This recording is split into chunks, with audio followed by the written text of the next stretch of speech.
Who's coming with me? It's the short side. We the source now.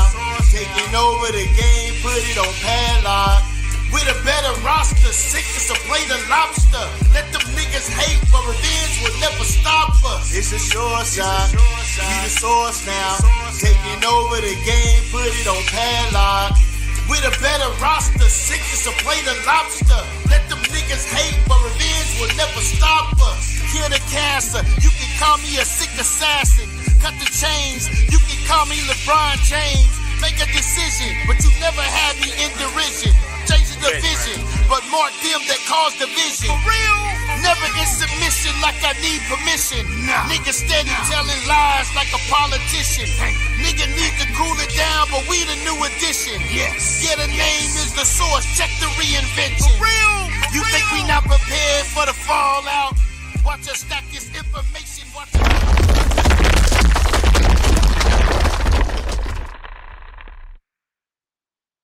Damn, light ain't shit. Yo, Source Debate League Elimination Chamber. This is the last debate of the first round. Somebody going home tonight, y'all. Somebody going home tonight, and somebody will advance, man.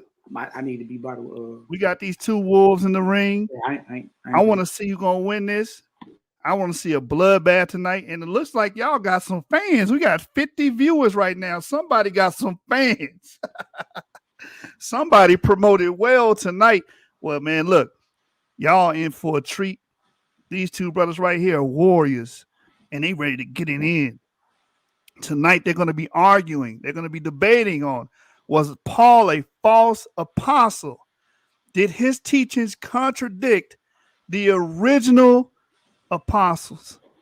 Malaki is the affirmative. So he's saying, yes, Paul is a false apostle. Proorizo is the negative. He's saying, no, he isn't. So that's what they're going to be arguing tonight, man. Mm-hmm. Right? That's what they're going to be arguing. I want to introduce my judges. Shit, everybody knows. I'm going to go to Sister Shari first. Introduce yourself and tell the people your ideology. Shalom, shalom, everybody. Shari YAH'KI, YAP gang member. YAP. I am a Messianic believing Israelite. I believe in Yeshua. And I'm hoping for a good argument and great presentations. All right. All right. We got our brother Apostle. Introduce yourself and let the people know about your ideology. Apostle Carlos Lamar, a student of Hebrew, Greek, church history, also Paleo Hebrew. So I'm just going to be listening in tonight and, waiting to see a good debate and, just want to bless both men and wait and see what happens at the end. All right. All right. The third judge is Asar. Let me see if that's this brother here. Yep, we got Asar in the building, right on time. Asar, introduce yourself to the people and explain your ideology. E.T. Yamatep Sunny Sanet Uncle Jed, Uncle Josh Seneb, Dua, Henu for listening. And just as you heard that, yes, I'm a Shamsu Asar. That means a follower of Asar. We act ethically the same way that our ancestors do. We bring that into the new world. I'm an ancient African. I'm actually a modern day African. It's the same thing. All right, so we got three judges, three diverse judges from different backgrounds to give you guys a fair judging system. There's no biasness going on here at the Source Debate League. We have no horse in this. We have no dog in this fight. We want you guys to be judged on your performance and presentation. All our judges should understand that you are judging these guys on presentation, not presupposition. Let me state something concerning that, as I always do. It doesn't matter if your ideology is against mine or anything of that nature. Present your argument. It doesn't even matter if I agree with the other person. I'm basing you off of what you bring to the table tonight and how it looks. in defense of your position and offense of your position. That is it. All right. So as we say all the time, may the best argument win. We got the CEO in the building. Is catching a body. Somebody is catching a body tonight. Okay. Right. So listen, man. Welcome to the Elimination Chamber, man. One loss, and you out of here. You move on in the tournament. If you catch a win, $500 cash prize and a shot at the heavyweight championship of the Source. Well, we don't give out glass trophies, okay? You don't get a real belt, right? What's going on, Joshua? Hey, man, the people want to see this, man. These brothers have brought in 84 viewers. 84 viewers, man. This gang in the building, baby. Hey, somebody promoted, man. Somebody did their job, man. That's all I'm gonna say. Somebody got some fans. You hear me? I want to see these brothers throw blows, man. Got an early call this morning from somebody that said somebody's getting 30 tonight. All right. So I'm excited to see how this premise is going to go and how brothers formulate their arguments. This is going to be a good one, folks. When I say Malaki Macabee ain't new to this, right? When I say Proorizo is a Source vet, that you about to get a great performance tonight, man, and I'm looking forward to it, man. Let's go, man. All right, both debaters have agreed on 3 rounds, 15 minutes each. A crossfire segment, 10 minutes each, meaning the crossfire is going to be interrogation. So when it's Malachi's turn to interrogate Proorizo, he has the control. He's going to be giving the questions, right? Vice versa, when Proorizo's turn to interrogate Malaki, Proorizo has the control. He's going to be giving the questions. So I just want that to be understood before we get started here. Who's going first? Hey, look, y'all might as well let me go first, man. Y'all already called him a vet. Y'all might as well let me go first. All right, man. Your time starts when your screen is up and you start talking, brother. Proorizo, is you ready, Nick? Source Debate League, y'all ready? Let's get it. Let me share the screen, man. Let's go ahead and cook. Y'all gotta let me cook real quick, man. Share the screen. Bada. Let's go ahead and work. Shout out to the haters, jaw jackers, and naysayers. All praise to the ever-present creator, the all and all, the always was, is, and never shall be. The mighty Yahweh. All right, how we looking? Let me work. All right. Show my screen up. Oh, yeah, the screen is up, boy. All right, let's cook. Let me go ahead. Matter of fact, how do I take the screen to where it's just the full screen? There we go. All right, was Saul or Paul of Tarsus a false apostle? Or his teachings contradictory or hostile toward the original apostles? Acts 1:21-26. Wherefore of these men which have company with us all the time that the Master Yahshua went in and out among us, beginning from the baptism of John until that same day that he was taken up from us, must one be ordained to be a witness with us of his resurrection. And they appointed 2, Joseph called Barsabas, who was surnamed Justice, and Mattathias. And they prayed and said, Thou, Lord, which knowest the hearts of all men, show whether of these two you have chosen, that he may take part of what?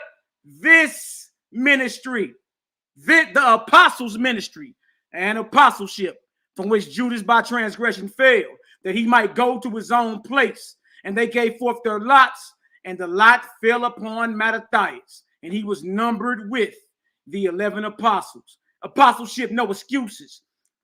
Requirement number 1, had to be a day 1. Had to be around and witness the Messiah coming in and going out amongst the other apostles. had to witness the Messiah's baptism, and had to witness the Messiah's ascension. These are the requirements. These are the requirements for all apostles. Saul or Paul or anyone claiming to be an apostle outside of these requirements is false before the Creator. Ordination. Ordination number 1. Joseph and Mattathias were selected by the apostles. So obviously they were around to be witnesses. Number 2, the apostles prayed and then cast lots. Number 3, the lot fell on Mattathias. He becomes the 12th apostle. This was the ordination process an apostle had to go through. Saul's whole claim to being an apostle was solely based on his revelation and not on the above requirements. Galatians 1:11-12. KJV, Saul of Tarsus defends his ministry. But I certify unto you, brethren, that the gospel which was preached of me is not after man. Verse 12, for I neither received it of man, neither was I taught it, but by the revelation of Jesus Christ. According to Saul of Tarsus, the following is true. 1, the gospel he preaches doesn't come after mortal men. 2, he didn't receive his gospel from mortal men. 3, nor was he taught what he preaches by mortal men. Admitting this means he wasn't taught by the apostles of the Messiah, nor of the earthly Yahshua before he was murdered and ascended. Saul's whole claim to being an apostle was based on his revelation that he experienced on the famous road to Damascus. A self-proclaimed apostle with 3 different conversion stories. Acts chapter 9, 1-3, 5 and 7. Bag drop. Acts 9 and 3. And as he journeyed, he came near Damascus. And suddenly there shined round about him a light from heaven. And he fell to the earth and heard a voice saying unto him, Saul, Saul, why persecutest thou me? Verse 7. And the men which journeyed with him stood speechless, hearing a voice, but seeing no man. According to this conversion account about Saul of Tarsus, the following is true. Acts chapter 9. A light from heaven surrounded Saul. 2, Saul fell to the earth and heard the voice of Jesus. 3, the men with him didn't fall. 4, the men with him heard the voice of Jesus but didn't see Jesus. Acts 22, 6-9, clip up. And it came to pass that as I made my journey and was come near unto Damascus about noon, suddenly there shone from heaven a great light round about me. And I fell unto the ground and heard a voice saying unto me, Saul, Saul, why persecutest thou me? And they that were with me saw indeed the light and were afraid, but they heard not the voice. They heard not the voice of him that spake to me. According to this conversion account about Saul of Tarsus, the following is true. A great light from heaven surrounded Saul. 2, the men with him saw that light. 3, Saul falls to the ground. 4, Saul heard the voice of Jesus. 5, the men with Saul didn't hear the voice of Jesus. Acts 26, 12-15 KJV. At midday, O king, I saw in a way a light from heaven, above the brightness of the sun, shining round about me and them which journeyed with me. And when we were all fallen to the earth, I heard a voice speaking unto me and saying in the Hebrew tongue, Saul, Saul, why persecutest thou me? It is hard for thee to kick against the pricks. 15. And I said, who art thou, Lord? And he said, I am Jesus whom thou persecutest. According to this conversion account about Saul, the following is true. A light from heaven surrounded Saul. A light from heaven surrounded Saul and those with him. They all fell to the earth. As anyone can see, these 3 revelation/conversion accounts contradict each other. Now, why is this so important? Remember what Saul of Tarsus said earlier.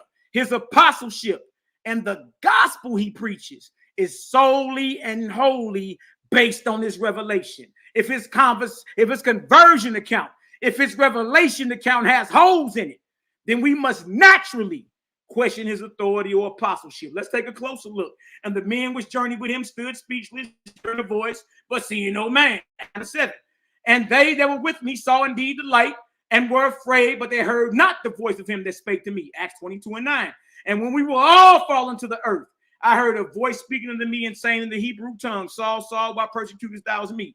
It is hard for thee to kick against the pricks. Saul openly defends his ministry and boldly declares the gospel he preaches wasn't given to him by a mortal man, but by a revelation from Jesus Christ.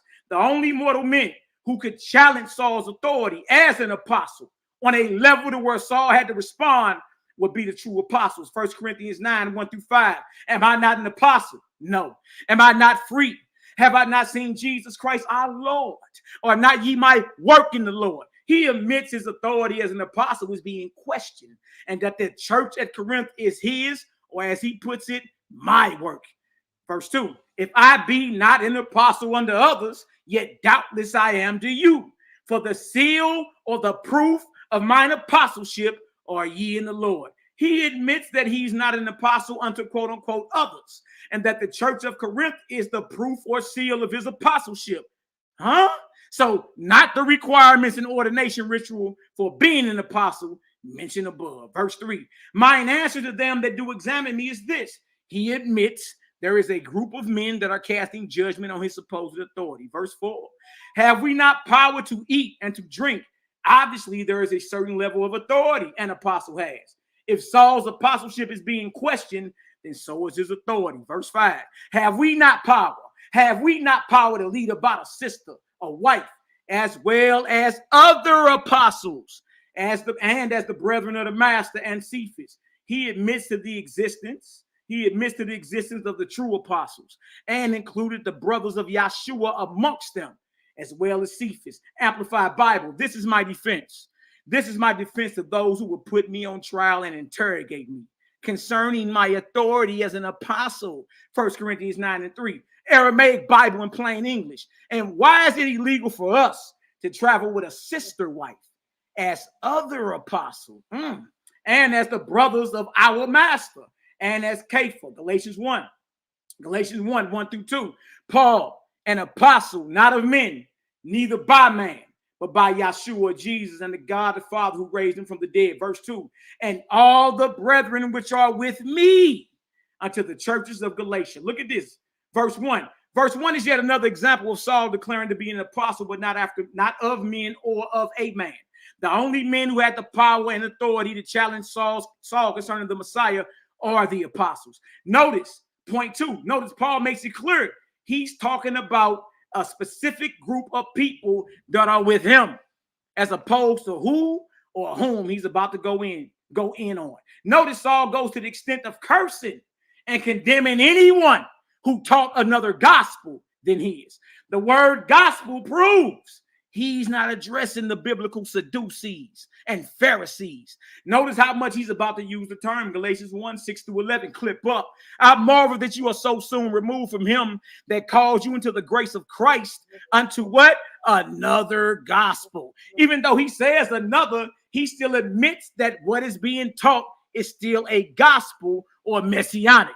It's just different than his gospel. Verse 7, which is not another, but there be some that trouble you and will pervert the gospel of Christ. Saul admits this other gospel is troubling the church of Galatia and is a perversion from his doctrine called the gospel of Christ. Verse 8, but though we or an angel from heaven preach any other gospel unto you than that which we have preached unto you, let him be accursed, let him be damned. According to Saul, this other gospel and anyone pushing it, including an angel, is condemned. Verse 9, as we said before, so say I now again, if any man preach any other gospel unto you than that ye have received, let him be accursed. Any man would include the true apostles. Let's take a look into who and whom Saul of Tarsus is condemning and cursing. Pre-Nicene Christian Library, Clementine Homilies, Nazarene Acts of the Apostles, Epistle of Peter to James. Peter to James, the master and bishop of the Holy Church, under the Father of all, through Yahshua HaMashiach, peace be always. What else we got here? Epistle of Clement to James. Clement to James, the master and the bishop of bishops, who rules Jerusalem, the holy church of the Hebrews, and the churches everywhere. That would include Paul's churches, excellently founded by the providence of God, with the elders and deacons and the rest of the brethren, peace be always. Nazarene Acts of the Apostles, or the recognitions of Clement. Clip up. Page 133. Peter talks about false apostles. Here it is right here. Falsely king, chapter 35. So observe the greatest caution, that you believe no teacher unless he bring from Jerusalem the testimonial of Yaakov, James, Yahshua's brother, or of whosoever may come after him.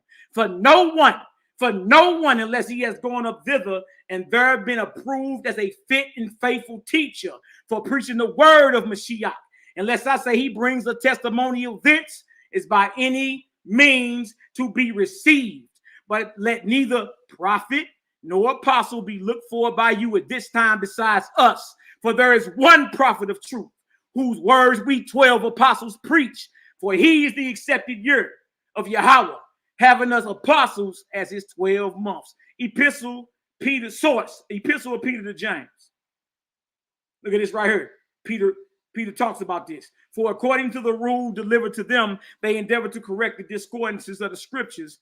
If anyone happily not knowing the traditions is confounded at the various utterances of the prophets, well, for they charge no one to teach unless he has first learned how the scriptures must be used. And thus they have amongst them one God, one law, one hope. Misrepresentation of Peter's doctrine. In order, therefore, that the like may also happen to those among us, as to these 70, give the books of my preachings to our brothers with the like mystery of initiation, that they may indoctrinate those who wish to take part in teaching. For 2 minutes remaining. 2 minutes remaining. If it be not so done, our word of truth will be torn in many opinions. And this I know, not as being a prophet, but as already seen the beginning of this very evil. For some from among the Gentiles have rejected my lawful preaching, attaching themselves to a certain lawless and trifling preaching of the man who is my enemy. Ooh, Peter got the enemy out there, huh? Ooh, we. Now look at this. Let's go. Let's keep going. As we see, the Nazarene apostles had a doctrine of reserve that every teacher in the movement had to be initiated into. 6 years of training under a true apostle. Eventual circumcision, if not already done, and it is sealed with baptism. Does Saul of Tarsus meet the requirements of being an apostle? No. Did Saul of Tarsus go through any ordination process to become an ordained apostle? No. Did Saul of Tarsus go through the Nazarene initiation process and trial to become a teacher? No. He ain't go through none of that. Galatians 1:17. Neither went I up to Jerusalem to them that were apostles before me, but I went into Arabia and returned again unto Damascus. So his gospel doesn't come from Jerusalem or from the apostles. Arabia, sit your ass down. Then after 3 years, I went up to Jerusalem to see Peter and abode with him 15 days. Peter is an apostle. Verse 19. But other of the apostles saw I none, save who? James, the master or the Messiah's or Yahshua's brother. Saul admits James is an apostle and brother of Yahshua. Now the things which I write unto you, behold, before God, I lie not. You got to believe me, y'all. I ain't lying. Ball game, baby. Bag drop. Let's work. Time.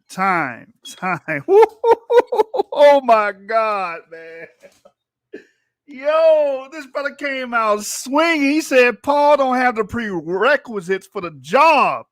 He said he fall under the imposter syndrome. What you gonna do with that, Proorizo? He's swinging, man. Listen, he got you on the ropes, brother. What are you gonna do? Man, he ain't got enough for that. Look, he got to show that. He got to show. If he don't show Paul matching the requirements or the ordination, I got it. Paul is false. He got to crown him as false tonight. I got you. Let me moderate the host right now, brother. Okay, bro, You did your thing. I'm gonna put you in the back and bring up Proorizo. The man said he don't fit the job requirements, Proorizo. That's what he's saying. He did present his case. Let's see what you got, bro. The prosecution has spoken. Let's get it.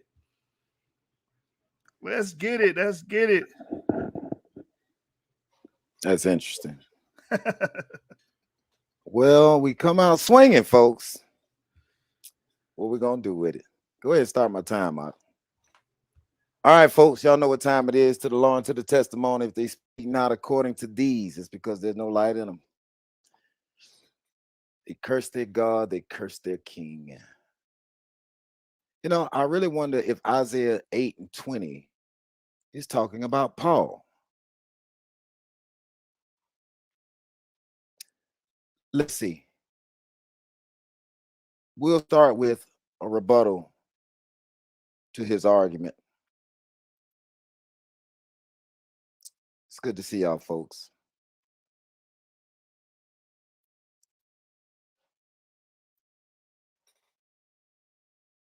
We'll start with Ephesians.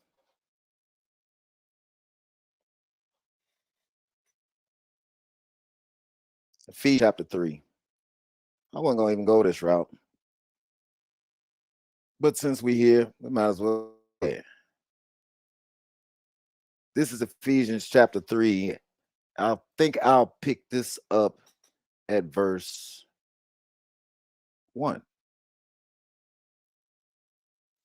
For this cause I, Paul, the prisoner of Jesus Christ for you Gentiles,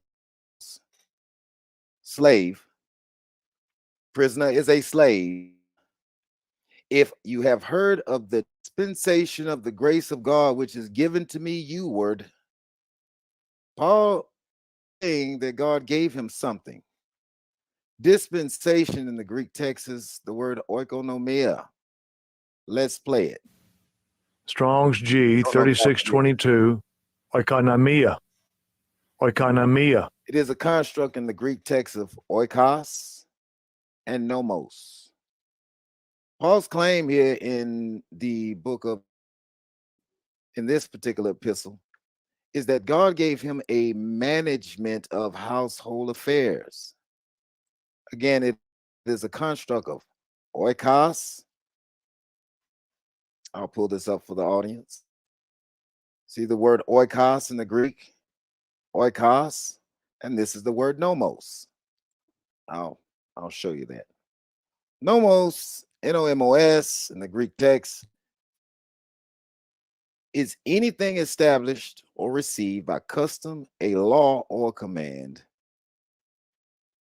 And of course, there's several things here in the outline, but nomos in the definition means to part, especially food or grazing to animals.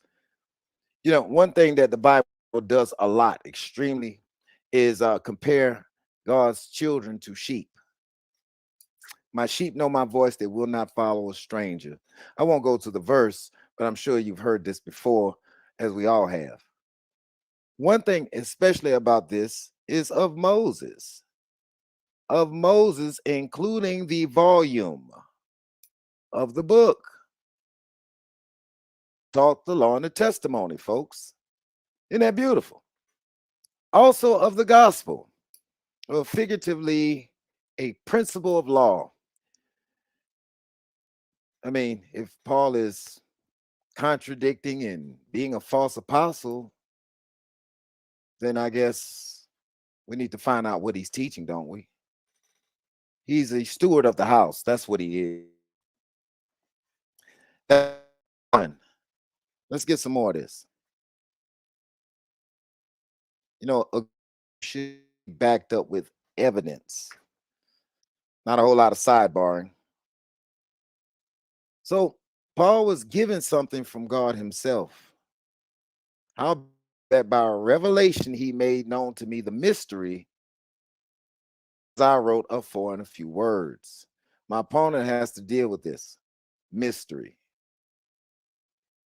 whereby when you read, you may understand my knowledge.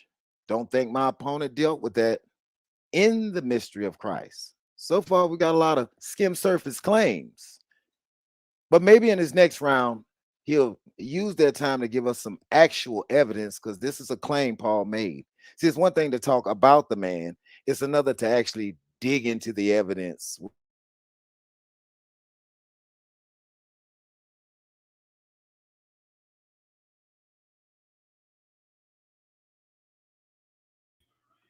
I want everybody in YouTube to tell me, I'm pausing this time. Is his stream frozen? Did his stream freeze?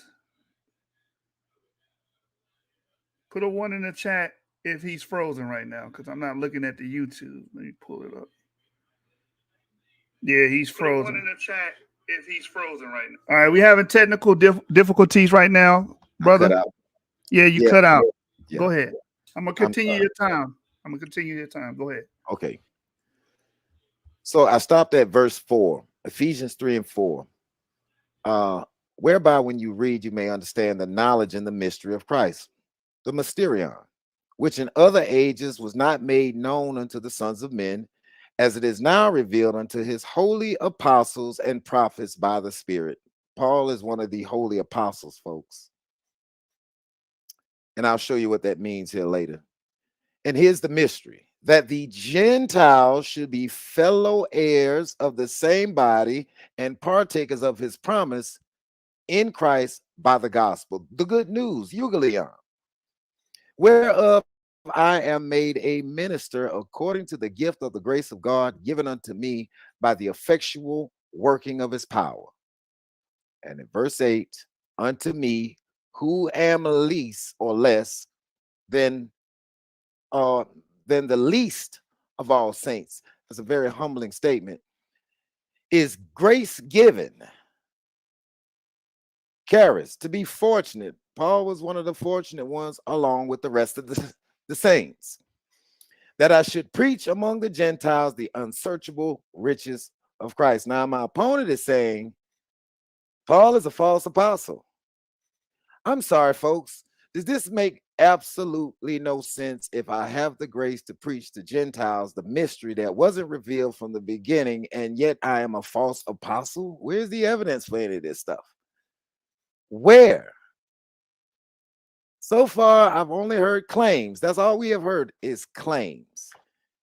Nothing really serious. All right. That was one of the things you brought out.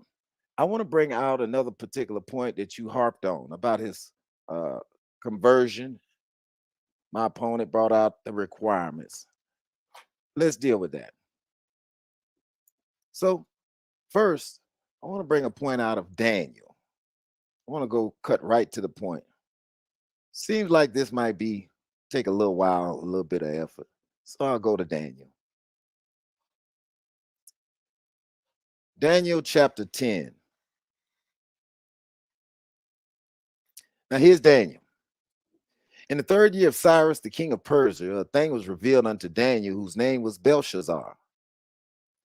A thing, and the thing that was true, or the thing was true, but the time appointed was long, and he understood the thing and had understood the vision, and understanding of the visions. Malaki. In those days, I, Daniel, mourning 3 full weeks. I ate no present bread, neither came flesh nor wine into my mouth, neither did I anoint myself at all till 3 whole weeks were fulfilled. And in the 24th day of the month, as I was by the side of the great river, which is Hiddekel, then lifted up as I looked, and behold, a certain man clothed, whose loins were girded with fine gold of Uphaz.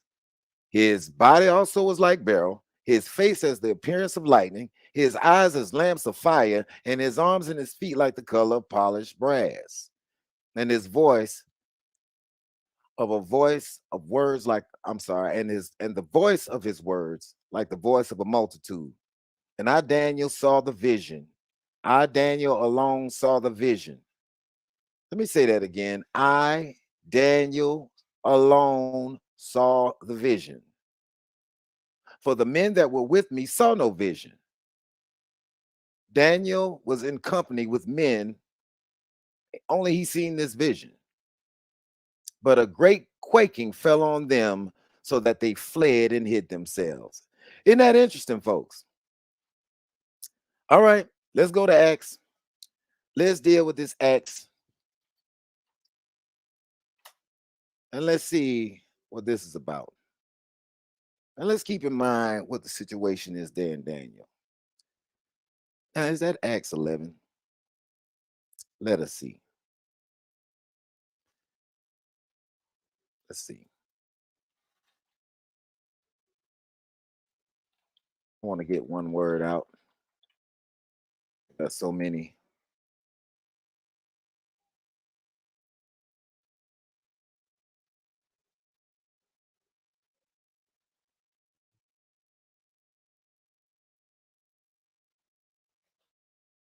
And y'all give me a time check when I get like 3 minutes. I'm on my time with this one. I'm not gonna rush this round. You'll get a 2-minute warning. Can I get a timestamp at 3 minutes? You're at 10 minutes right now. All right. Oh, okay, cool. I'm looking for one verse. I'm sorry. Give me just y'all bear along with me for a second.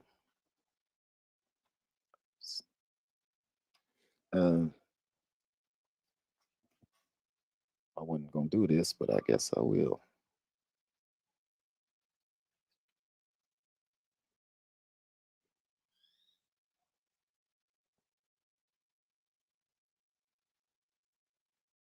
Because there's 2 accounts for this.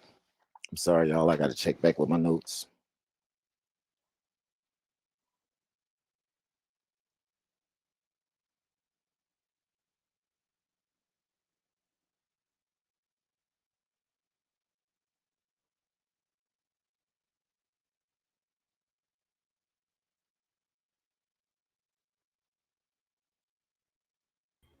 No dry air, brother. No dry air. I'm sorry. No dead air. Right. I'm chasing a rabbit.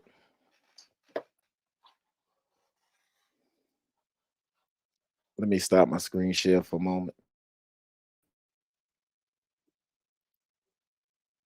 Let me restart.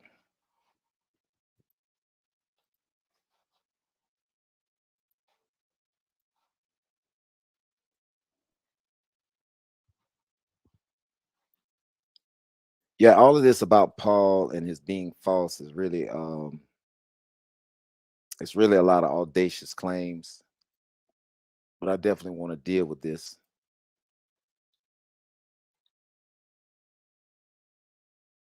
I want to get the axe. I'm having a little trouble getting my engine moving here.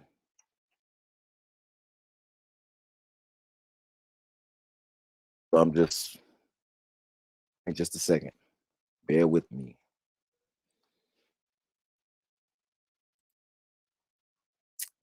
So one of the claims is, and I'm gonna deal with that other point later, but I want to deal with this one particular instance where Paul encounters Jesus. And it's just one. I won't do too much. Not with this round.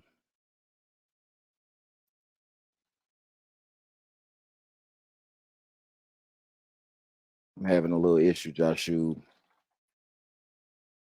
Engine is moving slow for some reason. I think I got a lot going on here on my end. Hold on, I'm gonna pause your time. What's your problem? What's your issue? I have my slide presentation up, and I've got I'm just moving slow on my end. That's all. Oh, okay. I'm sorry. It's nothing to do with the StreamYard. No, it's nothing to do with the StreamYard. It's on my end. I'm having some bad weather on my end. That's all. Okay. Do you need to do you want to email your presentation to me and I show it on my screen and you tell me when to press next slide? No, just give me just a moment and I'll pick this back up. All right. Just give me a moment. I'm gonna start your time back. Start my time back. That's okay. Just start it back. I don't want to hold the whole show up on that. You got 2 minutes. 2 minutes. I'm starting your time now. Okay. So instead of doing that, since I'm having some issues, I'm just gonna pull up my slide and get started on that. Close that out. Window. Sorry about that, folks. I'm having some issues with between Google and my. That's what I want to pull now. Can you see my screen, Joshua? I can see it on my end. Yes, it's up.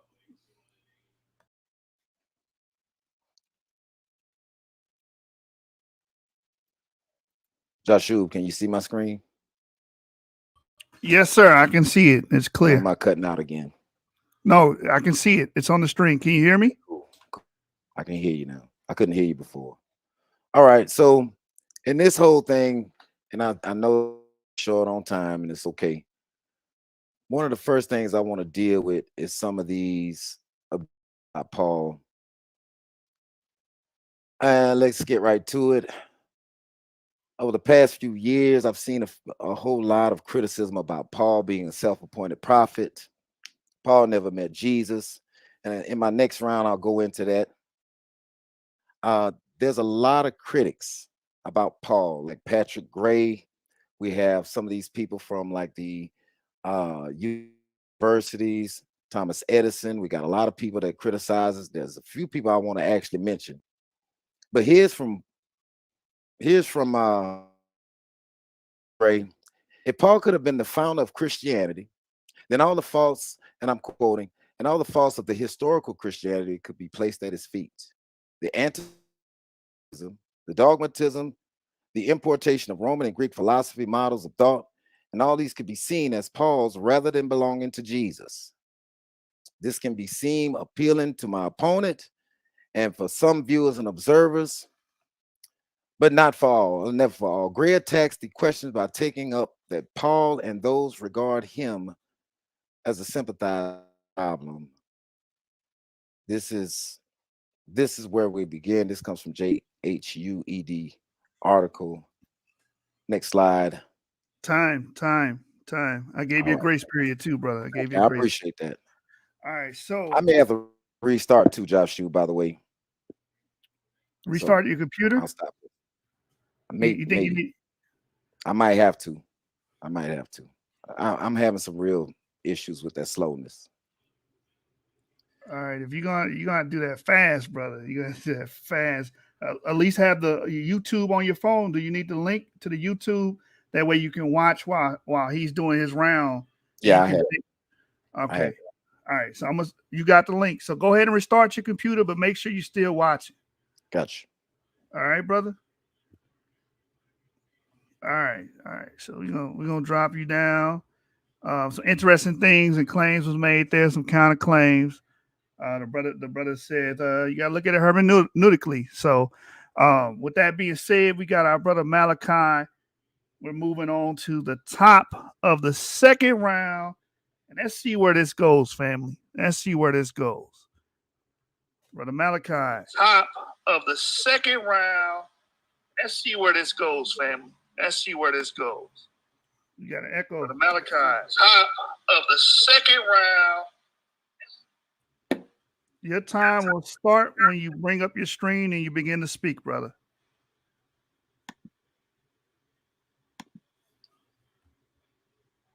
All right, let me know if y'all can see that, Aki.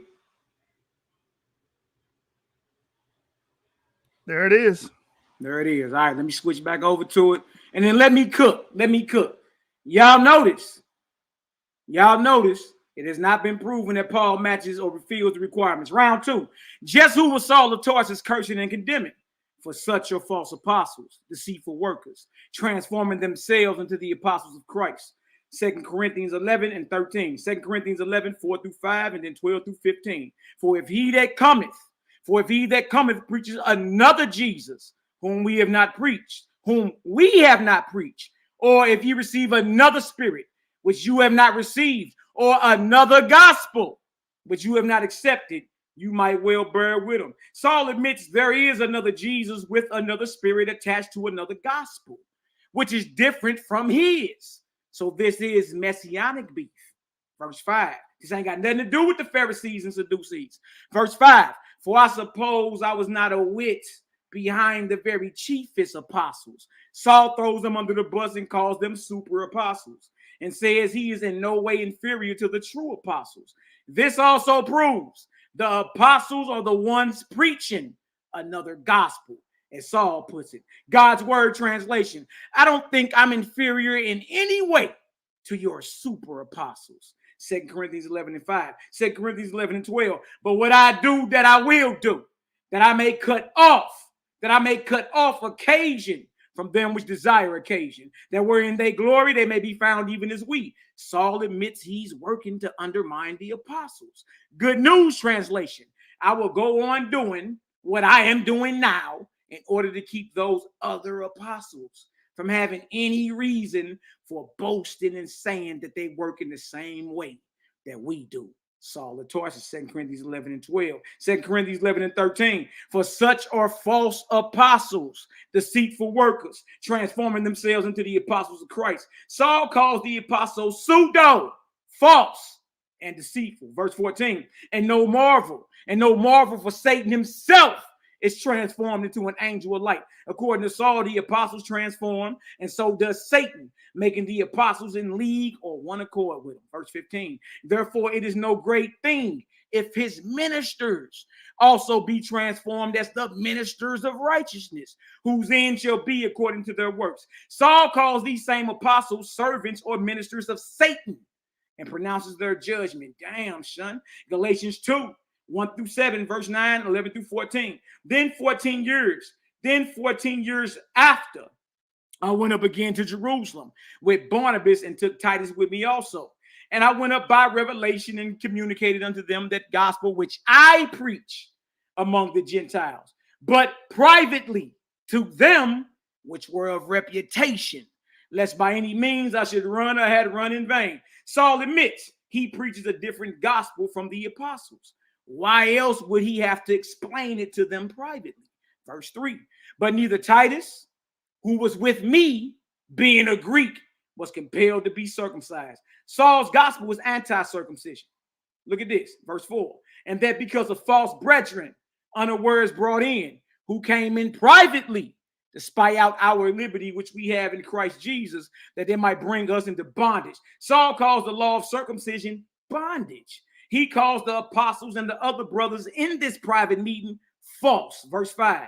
To whom we gave place by subjection, no, not for an hour, that the truth of the gospel might continue with you. Saul admits that he is not in subjection to the apostles in Jerusalem. Amplified Bible. But we did not yield to them even for a moment, so that the truth of the gospel will continue to remain with you in its purity. Galatians 2 and 6, clip up. But of these who seem to be somewhat, whatsoever they were, it maketh no matter to me. God accepteth no man's persons. For they who seem to be somewhat in conference added nothing to me. Saul has no respect or honor for the leaders, apostles of the assembly in Jerusalem. New and Living Translation. And the leaders of the church had nothing to add to what I was preaching. By the way, their reputation as great leaders made no difference to me, for God has no favorites. Galatians 2 and 6, Galatians 2 and 7. Look at this. But contrawise, when they saw that the gospel of the uncircumcision was committed unto me, as the gospel of the circumcision was unto Peter, Saul admits again that his gospel is different from the true apostles. After all, isn't the gospel of uncircumcision and the gospel of circumcision two different gospels? Look at this. Galatians 1 and 9. As we said before, so say I now again, if any man preach any other gospel unto you than that ye have received, let him be damned. Let him be accursed. Galatians 1 and 9. Do you still believe Saul is not cursing the apostles? Galatians 2 and 9. And when James, Cephas, and John, who seemed to be pillars, perceived the grace that was given unto me, they gave to me and Barnabas the right hands of fellowship, that we should go into the heathen, and they, the apostles, unto the circumcision. So it's no more guesswork, family, about who Saul is talking about. He's dropping names. Question: is he speaking good or evil about the apostles of Messiah? How does Saul feel about the apostles and their gospel of circumcision? Look at this. Galatians 5 and 12. I would they were even cut off, which trouble you. That's Galatians 5 and 12 KJV. Galatians 5 and 12 NET. I wish those agitators would go so far as to castrate themselves. That man pronouncing the judgment of castration on those that teaching about circumcision. Galatians 2 and 11. But when Peter was come to Antioch, I withstood him to the face, because he was to be blamed. It is evident by now who Saul is cursing. He's dropping names on whoever he has a problem with. Notice, we never heard Peter's side of this argument. Don't worry, I'm about to show it. Verse 12. For before certain men came from who? James. He did eat with the Gentiles. But when they were come, he withdrew and separated himself, fearing them which were of who? The circumcision. Saul admits that James, the brother of Yahshua, is the one sending other apostles out against him. In saying this, he is acknowledging James's authority in the early Messiah movement. Saul also claims that Peter is violating dietary law by eating with Gentiles or eating meats offered to idols. Verse 13. And other Jews dissembled likewise with him, insomuch that Barnabas also was carried away with their hypocrisy. Saul calls Peter, Barnabas, James, and the men he sent against him hypocrites. Verse 14. But when I saw that they walked not uprightly according to the truth of the gospel, I said unto Peter before them all, if you, listen up, y'all, if you being a Jew, live after the manner of Gentiles and not as do the Jews, why compare you the Gentiles to live as do the Jews? Saul throws Peter under the bus even further and claims he lives and acts like a lawless Gentile heathen. Don't forget, Saul is writing to all of these different assemblies trying to save his ministry and defend his apostleship. Now let's go look at Peter's response to Saul of Tarsus and his false claims that Peter lives lawless. Source: Pre-Nicene Christian Library, Nazarene Acts of the Apostles, Clementine Homilies, Homily 17, chapter 19. Clip up. Peter responds to Paul. Peter responds to Paul. Let me blow this up a little taste. Just a little taste so y'all can see this. Look what Peter say to Paul about his revelation. If then, opposition to Peter unreasonable, if then our Jesus appeared to you in a vision, made himself known to you and spoke to you, it was as one who is enraged with an adversary.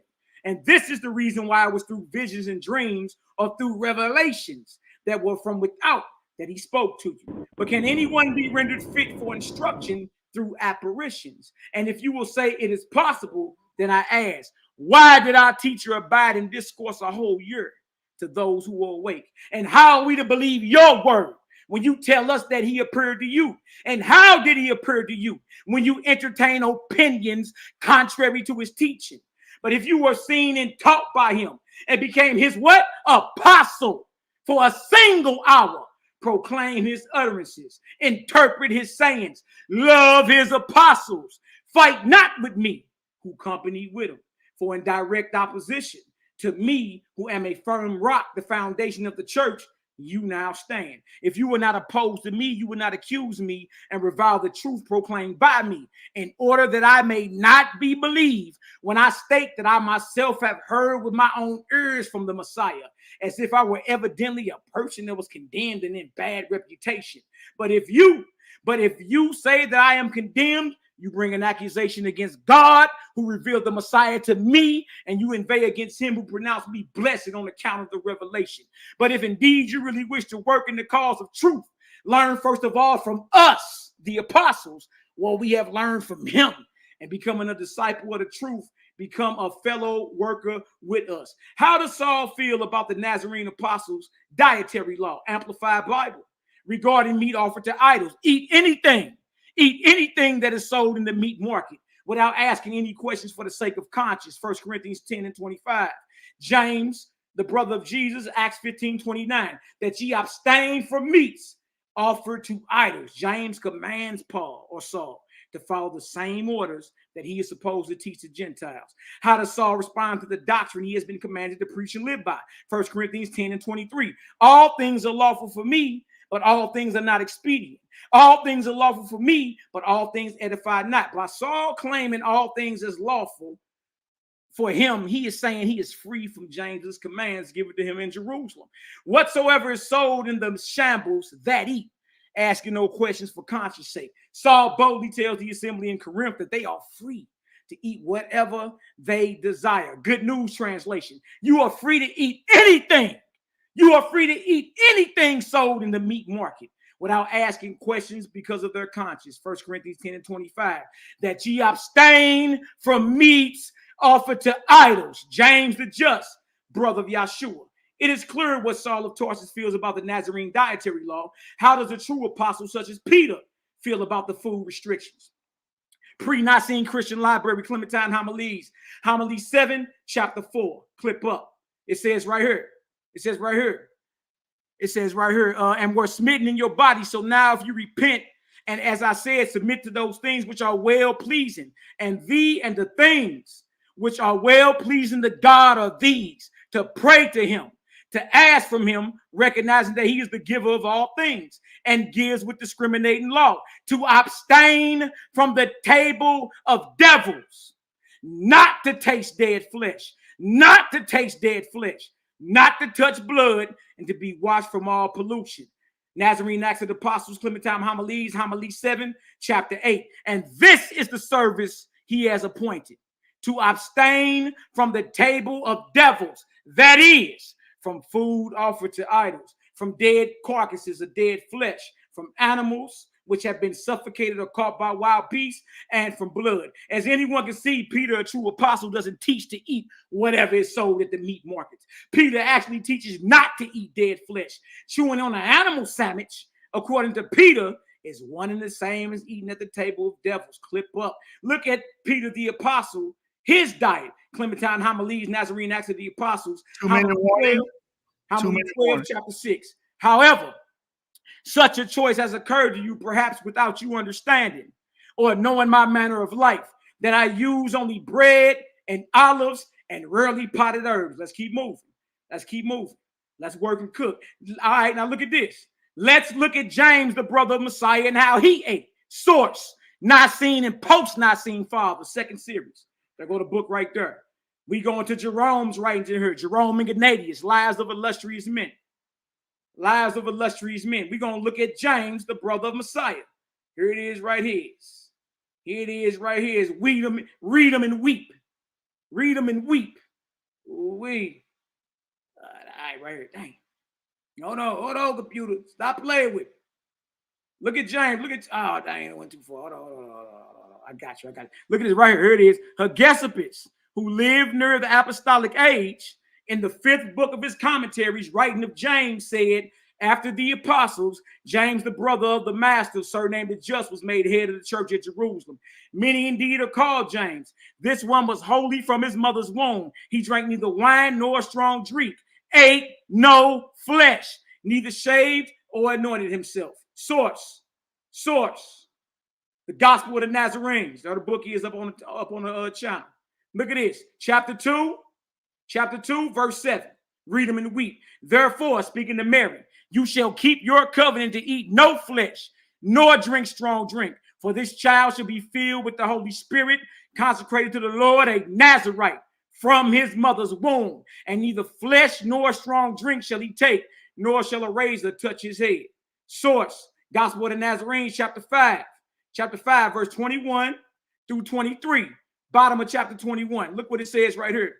Look what it says right here. And they came to a place and dwelt in a place called Nazareth, where dwelt Nazarites and Essenes, and he was called the Nazarene. It also came to pass that in the 2nd year of Jesus' life, a second son was born to Joseph and Mary.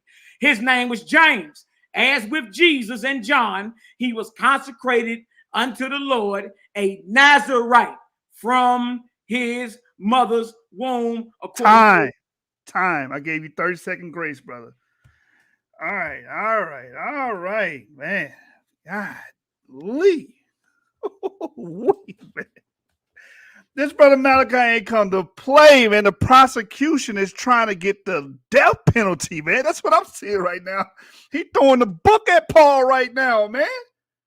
Come on, the defense got to come with it, man. The defense got to come with it because the prosecution is looking to charge Paul with the full extent of the law right here, man. He said the man went contrary. The man was not keeping kosher laws.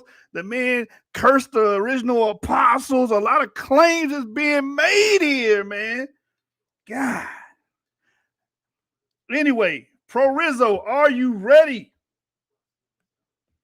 Are you ready, Proorizo? Let's get it.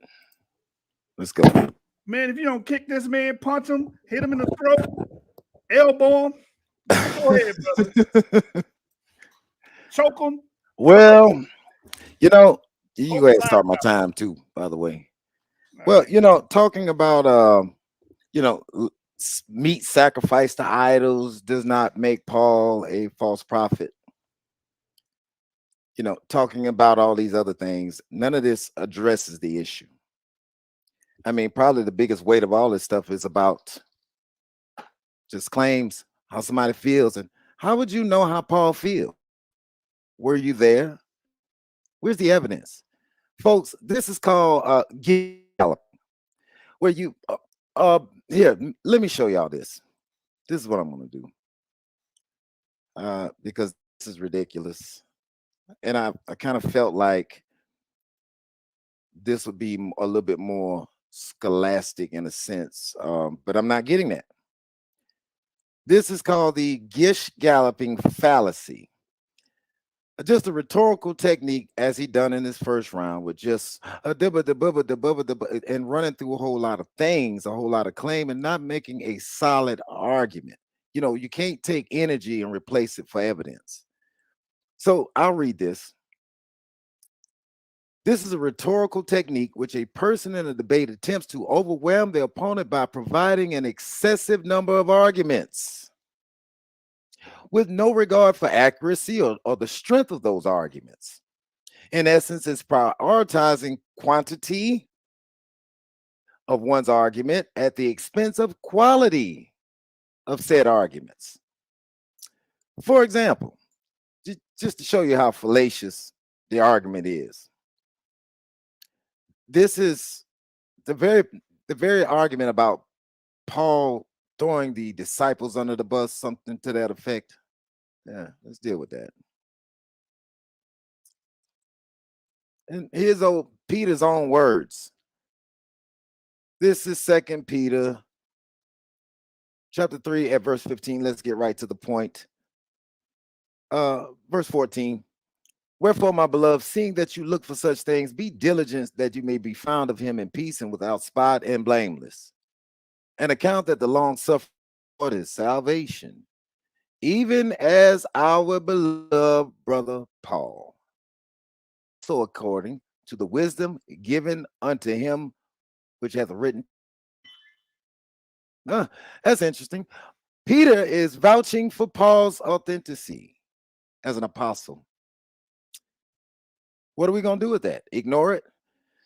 As also in all of his epistles, speaking in them these things, the wisdom that was given to him, which are things hard to be understood, which they that are unlearned and unstable rest. That means to twist, as you heard in the previous round, as they do also in other scriptures to their own destruction. Ye therefore, beloved, seeing that you know these things before, beware, lest you also, being led away with error from the wicked, from the fall of your steadfastness. What's amazing to me is he ignores the account, the testimony of Apostle Peter. He happens to be the chief apostle. Now to get back to where I started, because see, Paul didn't write that. Peter wrote it. This is Acts chapter 2. Now dealing with this whole thing about, the, what's the word you use?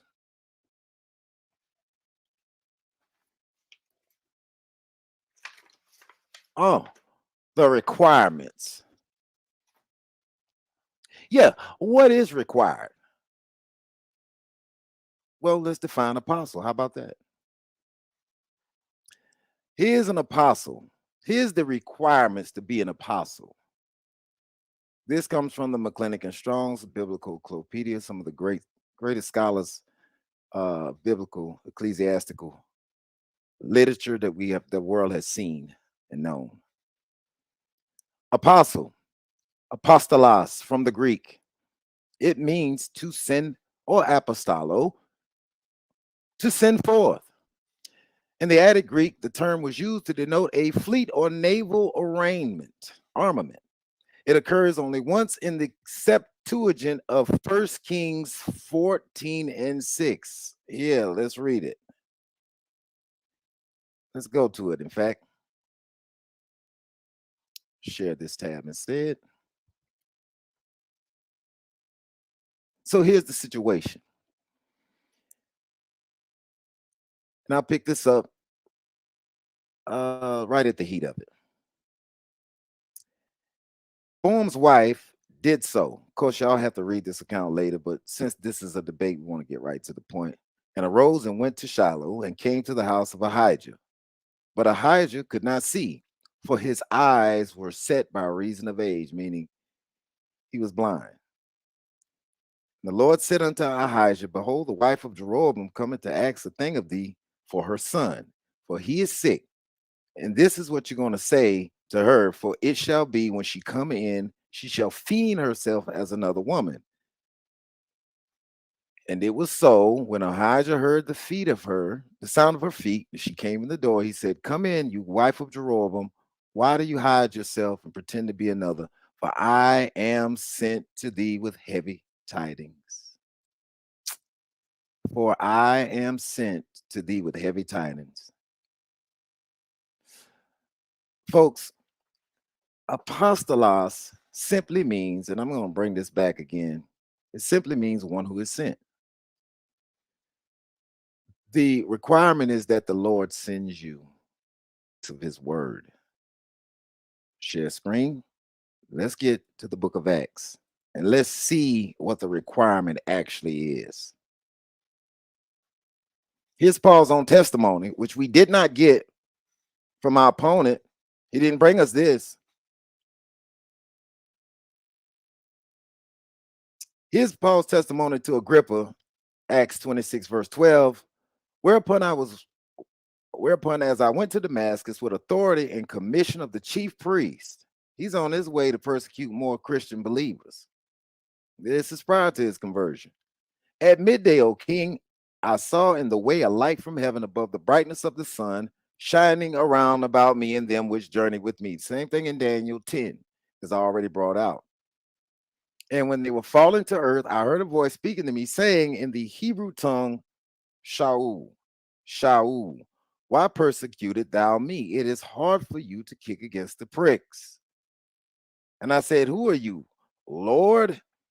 And he said, I am Jesus whom thou persecuted. Now, if this was a man who was a false apostle, actually you would be arguing that Jesus sent the false apostle. He definitely qualifies to be a sent one, but you're actually strawmanning the man's word, as most people do. And I said, who are you, Lord? Curious. And he said, I am Jesus whom you persecute. And here's where he gets into the qualifications. Here's the instructions that God gives to Shaul. But rise and stand upon thy feet, for I have appeared to you. God appeared to Saul, appears to Saul, for this purpose, to make you a minister and a witness both of these things which you have seen and of the things which I will appear unto you.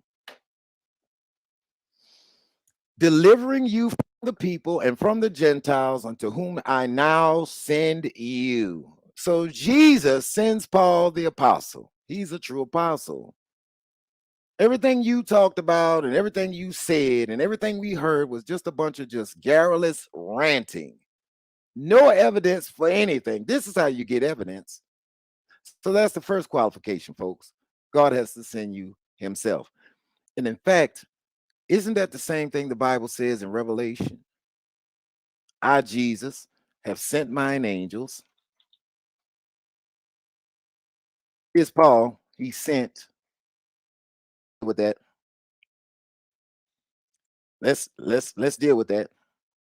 He said qualifications. And that's not what I'm looking for. I want to just, because you're just making things too easy, brother. You can talk loud and you can talk long, but you actually have to get some solid evidence. This is Revelation 22 at verse 16. I, Jesus, have sent mine angel to testify unto you these things. We talked about testimony. That is clear evidence. to testify unto you these things, that I am the root and the offspring of David, the bright and morning star. Paul would be an angel. He would be sent. That's what angelos means. It means an angel or messenger. And we know that because the Bible says so. It's the same Alpha and Omega, the beginning and the end, that sent Paul. See, if he was a false apostle, then it would be the devil sending him, wouldn't it? Of course it would. But we're not arguing that, are we? Where did he get his message from? That's what apostolos means. Messenger. You do well to remember that. Let's get back to our actual source, the McClinic and Strong's. I'm gonna bring this back one more time about apostle. It's amazing. Uniformly in the New Testament, it signifies a person sent by another, a messenger. It has been asserted that the Jews were accustomed to the term the collector of the half shekel and the Israelites, that the Israelites paid annually in the temple, an apostle. Didn't know that, did you? And we have a better authority for asserting that they use the word apostolos to denote one who carried about encyclical letters from their rulers. Oecumenius states that it is a custom among the Jews to call those who carry about circular letters from their rulers by the name of apostles. To use this term, Paul supposes, to this use of the term, Paul has been supposed to refer to Galatians 1:1, Paul, an apostle, not of men, neither by man, but of Jesus Christ. You got to deal with that. See, all this does is affirm that Jesus sends Paul because he's a servant. Paul, an apostle, Galatians 1:1, not of men, neither by man, but by Jesus Christ and God the Father who raised him from the dead. Now, that's Paul's own testimony. That's what you should have dealt with. To accuse him of being false, you need to first find the origin, and you need to give us some evidence. Who sent him, and what is the evidence you have? Show us some lies. Show us where he actually made up something about this, because Jesus just said he sent his angels. He sent his ministers. He asserts that he was an apostle, not of men, or neither by men. He wasn't ordained by someone. Jesus ordains him himself, and that's what he says.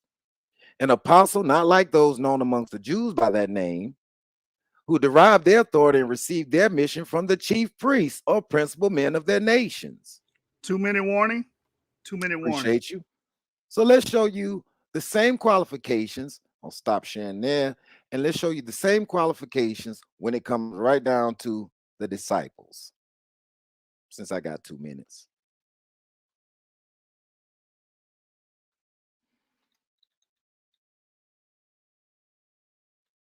Got to bring us some actual evidence, brother. Brought nothing but a lot of ranting, and that's,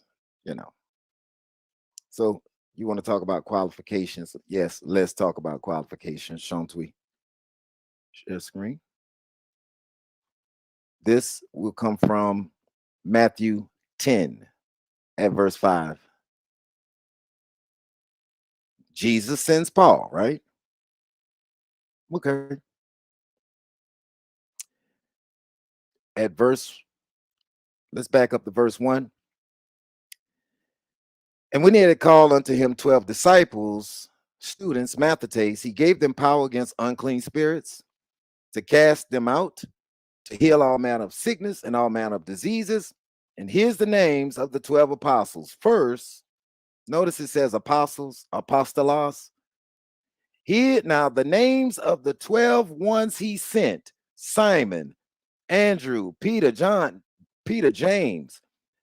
the son of Zebedee, John his brother, Philip, Bartholomew, Thomas, Matthew the publican, James, son of Alphaeus, and Lebbaeus, whose surname was Thaddeus, Simon the Canaanite, Judas Iscariot, who also betrayed him. These 12 Jesus sent forth, apostolos, and commanded them, saying, Go not into the way of the Gentiles, neither in the cities of Samaria enter ye not, but rather go to the lost sheep of the house of Israel. And as Peter already said, Paul was a beloved brother. What you might want to try to show us is that maybe they preached a different gospel, because you hadn't showed that yet. Time. All righty then. All righty, brother. I'm gonna put you on the bottom here. Move you from the stage. Man, the brother said, look, we talking hermeneutics here, man. We talking hermeneutics. He's saying, listen, I got an etymological argument for you. Yeah, you bringing all these jabs or whatever, but I'm the predator. You don't see me come until it's too late. You already cut, killed, and out of the way. The brother said, look at the etymology. He said, look at what the word means. Is that applicable to Paul? The brother made a strong case, man. The defense made a strong case. So let me see what my brother Malaki got for the top of the third round. Top of the third round. This is the Elimination Chamber. Hit that subscribe button. Hit that like button. Elimination Chamber. Somebody going home tonight. Who is it going to be? Let's see. Let me bring my brother Malaki up, man. This brother's a warrior, man. Let's get it. Let's get it. Top of the third, Malaki. Top of the third. Brother's a warrior, man. Let's get it. Let's get it. Top of the third, Malaki. Hey, man, you already know what time it is, man. I'm about to 30 this nigga, man. Y'all already know what time it is. I'm about to 3-0 this boy. All right, now look at this right here. Go ahead and blow my whole screen up, Yahshua. Got me. All right, let me cook. All right, my opponent brings.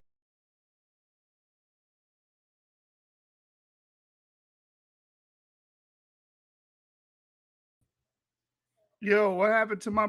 Hey, hold on. Put a 1 in the chat if we lost him. I think we just lost the brother. I just muted his time. I just stopped his time because I think we just lost him. Okay, there he is. Hey, man, it's all good. Let me go ahead and share the screen real quick. All right? Yeah, I'm going to reset your time and start you over, all right? Okay, I appreciate it, brother. Definitely, man. Definitely. So, my opponent went to 2 Peter 3:15. Again, Proorizo1, is you ready, nigga? It's above your pay grade, Jack. All right? Any avid student of history, any avid student of how the Bible is compiled knows that 2 Peter was not written by Peter, brother. The apostle, look, right here. Let me give you the source. So he said, I ain't bringing no sources. Come on, Yahshua, man. I thought this was y'all debate vet, brother. What's going on? Source. Not seen in post, not seen fathers. Second series. All right, let me zoom on down for you. I knew you was going to go pull Peter. That's where everybody run to. All right, now this is Jerome writing about Peter 1,600 years ago. 1,600 years ago. Look at this. Simon Peter, the son of John from the village of Bethsaida. Now let's jump on down for time's sake to where I got it underlined right here. It says he wrote 2 epistles, which are called Catholic or universal. The second Peter, of which on account of its difference from the first in style, is considered by many not to be by him. Bag drop. What is you talking about? 1,600 years ago was a scholarly consensus amongst the church historians. Peter didn't even write that. That was written, that's pseudo-anonymous. That's somebody that wrote that, a Paul sympathizer, and put Peter's name on it, Jack. You understand? Let me jump down to page 40, though, because I wasn't done cooking this cat. Page 40. All right, so I had to rebut you real quick. Now, right here, page 40. Right here. It says Amplified Bible. One man's faith. Now we know who Saul of Tarsus was calling weak, the true apostles. Matter of fact, let me read this right here. Based off ancient testimonials of Jerome and Hegesippus, James, the brother of Jesus, was a Nazarite and a vegetarian. He didn't chew on animals, drink wine, strong drink, or allow a razor to touch his head. The Gospel of the Nazarene says the same thing. Peter, the apostle, according to the Nazarene Acts of the Apostles, Clementine Homilies, Homily 12, chapter 6, was a vegetarian also. Now we know who Saul of Tarsus is calling weak. the true apostles. One man's faith permits him to eat everything, while the weak believer eats only vegetables. Romans 14:2. Now we know who Saul of Tarsus was talking about when he said they teach doctrines of devils if they command to abstain from meats. The true apostles. That ye abstain from meats offered to idols. James the Just, brother of Yahshua HaMashiach, Acts 15:29. Saul was already commanded to abstain from meats offered to idols by the chief apostle, James the Just, 1 Timothy 4:1. Now the Spirit speaketh expressly that in the latter times some shall depart from the faith, giving heed to seducing spirits and doctrines of devils. Verse 2, speaking lies in hypocrisy, having their conscience seared with a hot iron. Don't forget, Saul already called James and Peter and those with them hypocrites back in Galatians, the 2nd chapter. 1 Timothy 4:3, forbidding to marry and commanding to abstain from meats, which God hath created to be received with thanksgiving of them which believe and know the truth. Now, how is this a prophecy if Saul already was commanded to abstain from meats by James the Just? Sit your ass down. Also, according to Jerome, Hegesippus, and the Nazarene Gospels, Yahshua, his brother James, and his cousin John the Baptist were all lifelong Nazarites. No chewing on animals, no strong drink, no wine, no haircuts. Now we know who Saul was talking about when he claimed long hair was a disgrace to a man. The true apostles. New and Living Translation. Isn't it obvious that it's disgraceful for a man to have long hair? Saul of Tarsus, 1 Corinthians 11:14. Hey man, salute to the Nazi dreadhead man.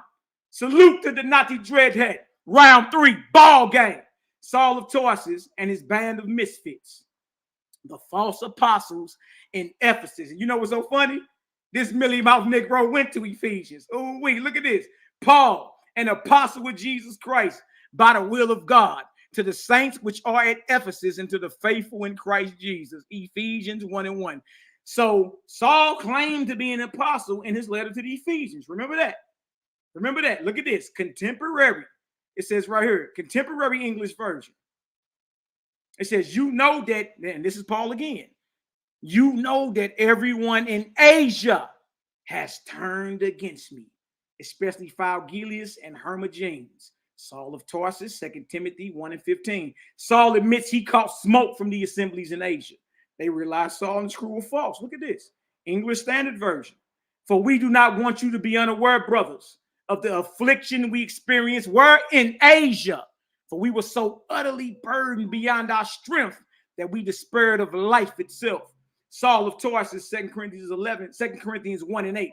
Saul, in his own words, the assemblies in Asia were hostile toward his gospel. New and Living Translation. And what value was there in fighting wild beasts? Those people of who? Ephesus. Those people of Ephesus. If there will be no resurrection from the dead. Jump down.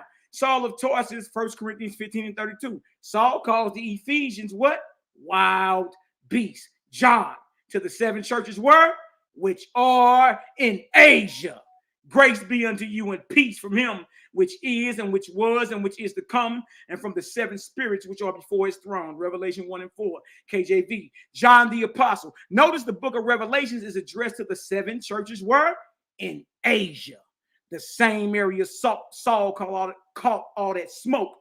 Revelation 2:1-2. Revelation 2:1. Unto the angel of the church of Ephesus write, these things saith he that holdeth the 7 stars in his right hand, who walketh in the midst of the 7 golden candlesticks. Don't forget, Saul called the people of the assembly in Ephesus wild beasts that he was fighting with. Verse 2. I know thy works.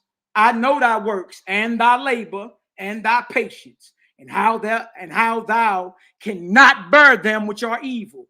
And you have tried them which say they are apostles and are not, and has found them what? Liars. There was a trial in Ephesus about Saul and his crew, and the final verdict was they are false apostles and liars. Notice the assembly is not rebuked, but actually commended for their final judgment. Acts 19:1-3 and then 7-9. Clip up. And it came to pass that while Apollos was at Corinth, Paul, having passed through the upper coast, came where? To Ephesus. And finding certain disciples Saul comes to Ephesus and finds disciples or believers already in the messianic movement. Remember that. Verse 2. He said unto them, have you received the Holy Ghost since ye believed? And they said unto him, we have not so much as heard whether there be any Holy Ghost. Look at this, verse 3. And he said unto them, unto what then were ye baptized? And they said unto John's baptism. Trip off this. So they were baptized under the same order as Yahshua and the apostles. Don't forget, one of the requirements for being an apostle is you had to witness Yahshua get baptized by his cousin John. These disciples were already believers in the message of Messiah, and they had already been baptized. Saul convinces them to do another baptism than the one that was good enough for the Messiah and his disciples. Verse 7. And all the men, all these disciples were about 12. Now, how many of y'all knew Paul actually had 12 disciples at one point? These messianic believing disciples accepted Saul's version of Christ or Saul's gospel. Notice these disciples are 12 in number, verse 8. And he, look at this, and he went into the synagogue or the church and spake boldly for the space of 3 months, disputing, fighting, and persuading the things concerning the kingdom of God. The synagogue in Ephesus or the church in Ephesus is where Saul goes and argues. Saul goes and argues his gospel and version of Christ for 3 months. Verse 9. But when divers were hardened and believed not, but spake evil of that way before the multitude, he departed from them and separated the disciples, disputing daily in the school of one Tyrannus. After 3 months of arguing and trying to prove his gospel, Saul left the church/synagogue of Ephesus and took 12 disciples with him. Coincidence? I think not. Now, don't forget, Revelation 2:2 said they tried them who said they were apostles and found them liars. Look at this, ESV. But when some became stubborn and continued in unbelief, speaking evil of the way before the congregation, he withdrew from them and took the disciples with him. This man had 12 disciples too. Look at this, reasoning daily in the hall of Tyrannus. Who were some of the men Saul of Tarsus had with him that he called apostles? Revelation 2:2 says it was more than one false apostle. Look at this. New Living Translation. I know all the things you do. I have seen your hard work and your patient endurance. I know you don't tolerate evil people. You have examined the claims of those who say they are apostles but are not. You have discovered they are liars. Revelation 2:2. New Living Translation. Look at this. 1 Thessalonians 1:1. This letter is from Paul, Silas, and Timothy. We are writing to the church in Thessalonica, to you who belong to God the Father and the Lord Jesus Christ. May God give you grace and peace. 1 Thessalonians 1:1. Look at this right here.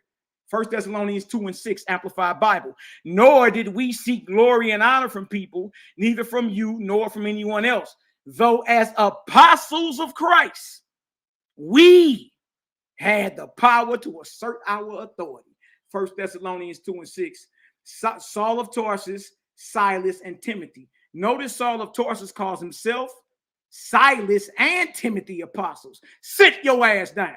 Saul of Tarsus, his Roman and Herodian connections. Salute Herodian, my kinsmen. Greet them that be of the household of Narcissus, which are in the Lord. Watch this. That's Romans 16:11. Parallel New Testament is the source. Millie mouth Negro talking about I ain't pulling no sources. What's wrong with Proorizo1? Proorizo1. Look at this right here. Romans 16:11. Look what he says. As for the peace of Herodian, my who? Relative. Paul bloodline related to the Herods, to the Herodians. Now look at this. Look at this. Not only is Saul of Tarsus a bloodline relative of Herod the Great, he also had Roman citizenship. Did any of the apostles have Roman citizenship? No. Did Yahshua have Roman citizenship? No. Acts 22:25-29. And as they bound him with thongs, Paul said unto the centurion that stood by, is it lawful for you to scourge a man that is a Roman and uncondemned? Now look at this right here. Jump down to verse 28. And the chief captain answered, with a great sum obtained I this freedom. And Paul said, but I was free born. Now look at this right here. Now, how can Saul of Tarsus claim Israelite heritage, have Herod the Great as an ancestor, and be a free Roman citizen? Watch this. Watch this. What's the source? Scriptaclassica.org. That's the source. All right. Now look at this. The article that's written is Sextus Julius Caesar and Herod's trial. About July 47 BC, Julius Caesar came from Egypt to Syria, and during his short stay there, settled the affairs of the province and rewarded those states and individuals who had given him military aid in the Alexandrian War. Jump down. Look at this. One of the individuals whom Caesar rewarded for his courage and excellent military record in the Alexandrian War was Antipater, the father of who? Herod, to whom he granted who or what? Roman citizenship. 2-minute warning. 2-minute warning. Okay. I have discussed elsewhere the nature of this immunity by comparing it with the privileges granted by Octavian between the years 42 and 36. In that paper, I put forward the suggestion that the privileges Julius Caesar granted to Antipater and his descendants. What is that? Roman citizenship, y'all. Roman citizenship. As we see, Saul is a bloodline relative of Antipater, the father of Herod the Great. This would explain why Saul told the captain of the guard that he was a freeborn Roman citizen. To be freeborn means you didn't have to earn citizenship and that your parents were both born free. The privilege is solely based on the actions of your ancestors. Types of citizenship. Source Wikipedia. Look at this. Look at this right here. It says citizenship in Rome could be acquired through various means. To be born as a citizen required that both parents, Paul's father and mother, to be free citizens of Rome. Oh wait. Let's keep going. Look at this. Here go the family tree. In order for Saul to be freeborn Roman with citizenship means that both his parents had blood relations to Antipater, the father of Herod the Great. Let's look at Antipater's family tree. Is Saul in there? Quick note, Saul's Greek name is Saulus. Oh, lawless Saulus, huh? This right here is based off Flavius Josephus. Close family of Costa Boy B or son of Antipater. We got Herod the Great right there. And who do we have right here? Oh, there he is. There he is right there. Saulus. Lawless Saul. So you mean to tell me this man ain't even no Israelite? He pump faking. He claiming Israelite heritage. How do we know? Because he has Roman citizenship. Ooh-wee. And not only that, he claimed he was a freeborn Roman. Do y'all understand that? So in closing, all right, I ain't gonna get into Josephus and all that. There are requirements to being an apostle. Requirement 1, you had to be a day 1. You had to witness the Messiah coming in and going out from amongst the brethren. 2, you had to witness his baptism. 3, you had to witness his ascension. Ordination had to go forth. Guess what you had to do? The apostles had to choose you. They prayed and then they cast lots. These are the requirements, and this is the ordination ritual for every apostle to be an ordained apostle. If you don't fit that, then Paul nor anyone today claiming an apostle is a true apostle. Time. Bad drop. I gave you grace, brother. Ball game. All right. Hold on, man. Look, man.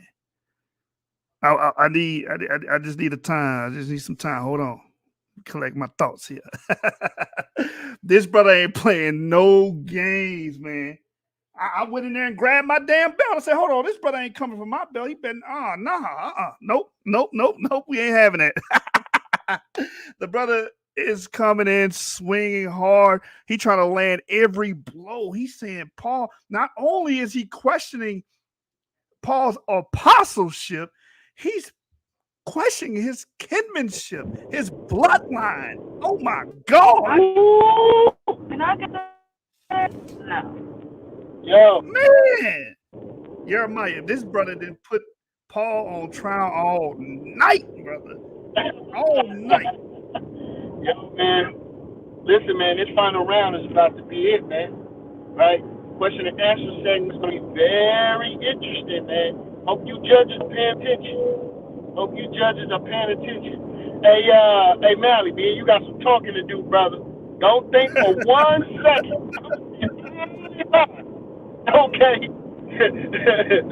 All right. Yo, man, check out Mally's program after the show, man.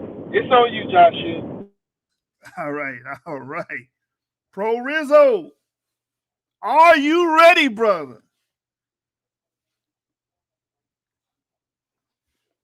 Right.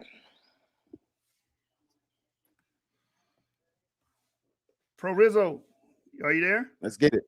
Can you hear me? All right. Yeah, man. Your time will start when you're ready. All right. So, very interesting. I heard a lot of things about Paul and his arguments about food again. I don't know why. These things, they don't make the argument. You didn't address anything I said about Peter's statement towards Paul. In fact, same gish galloping you did in your first 2 rounds.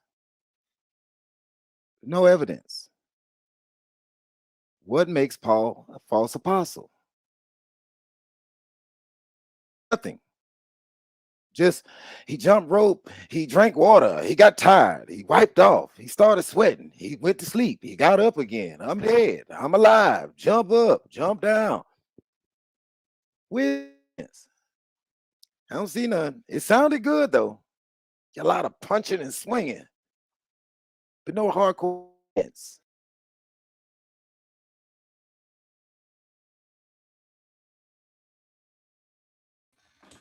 Did we lose him? Did we lose him? I'm stopping his time and see if we can get Proorizo back on the program.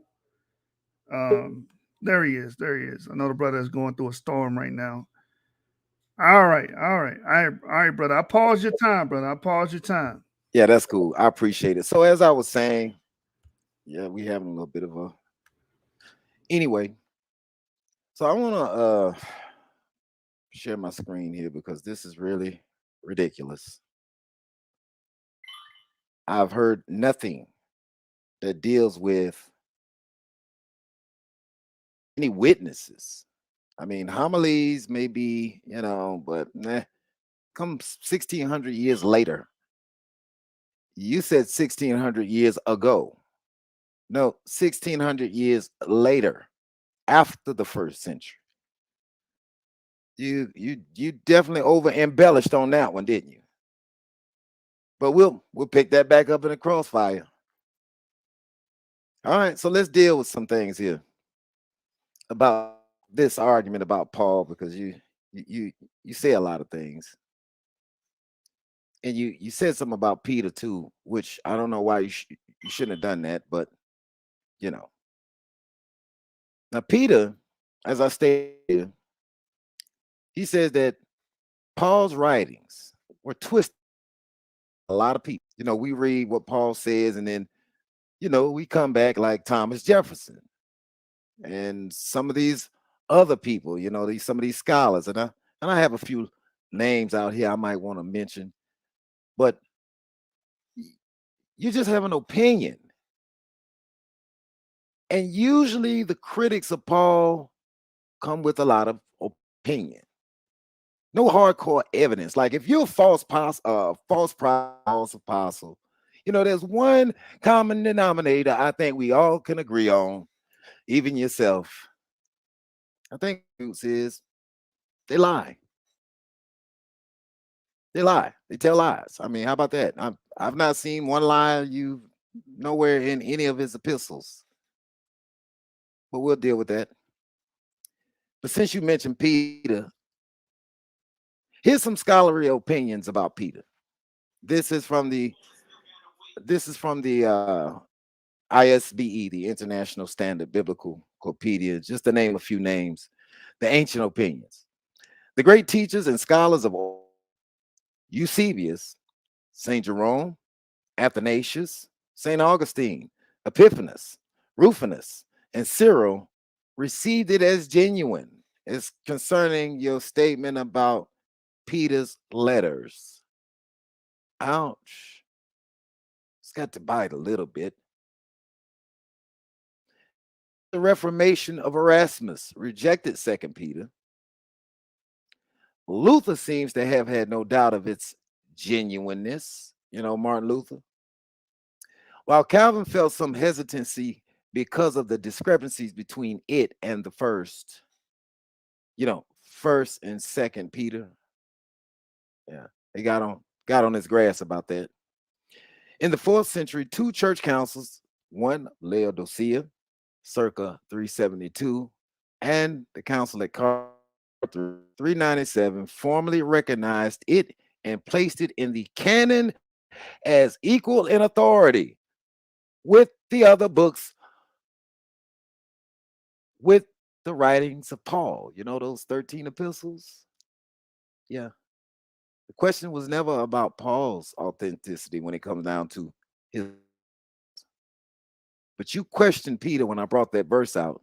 That's a kill shot. And don't you ever forget it. And homilies can't do nothing to stop that. Read it.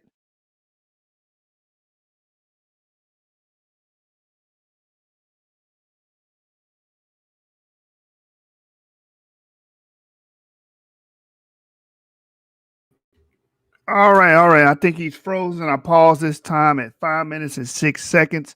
So we're going to give him some time to come back and complete his 3rd round. Okay, Are you back? I'm back. Okay. All right, It's still 5 minutes. You ready? All right. Yep. All right. So here's Clement of Rome. This is AD 96. Owing to envy, Paul also obtained the reward of patience and endurance. Does that sound like a liar? Sorry, that sounds like a man who does the right thing to me. Again, first epistle of Clement. After being 7 times thrown into captivity, compelled to flee, stoned, all this is for telling truth, after preaching both in the East and the West, he gained the illustrious reputation due to his faith, having taught righteousness to the whole world. And Paul said, I'm guilty of the blood of all men. First epistle of Clement, E96.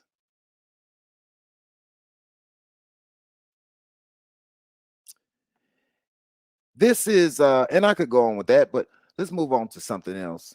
Anti-Paul people are fighting Marcion. Laverne said Paul's teachings are in contradiction to what Yeshua and the apostles who walked with him taught. Is that true? I've heard no claim from you to show us with direct witness anywhere in his epistles or in Paul's writings or in John's writings or Timothy or Titus, the Ephesians, Galatians, Corinthians. You've shown us nothing. You give us no proof that this man was false, untrue at all. Not even a false doctrine. Everything that you asserted was just a mere claim. That's it. No evidence. This is evidence. Marcionism. So Paul's teachings are in contradiction to what Yeshua and his apostles who walked with him taught. That's what Laverne said. Based on what? Irenaeus, with regard to those Marcionites who allege that Paul alone knew the truth. That's a lie. Christ says, I'm the way, the light, and the truth. Paul, according to Marcion, the only apostle who had rightly understood the new message of salvation as delivered to Christ. But you didn't talk about that. That's what you should have did, but you didn't. We're going to deal with that in the cross exam. Marcion stated with a radical view that the church's teaching must conform to the gospel of Paul. Well, if you're going to deal with false apostles, you have to deal with their gospel. You have to deal with the doctrine of it. You didn't. You talked about, well, what it take to be qualified to be an apostolos. It means to be sent. Anybody can be sent. We've seen that in the Old Testament. That's not an argument. It's a good try, though.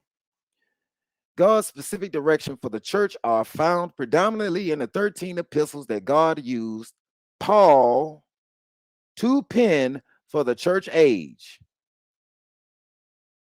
This is what Marcion is saying. That's amazing. The main point to consider is whether the particular truth presented elsewhere contradicts the plain teachings of the Apostle Paul in the church. If it contradicts his teachings, it cannot be church age doctrine. It's amazing.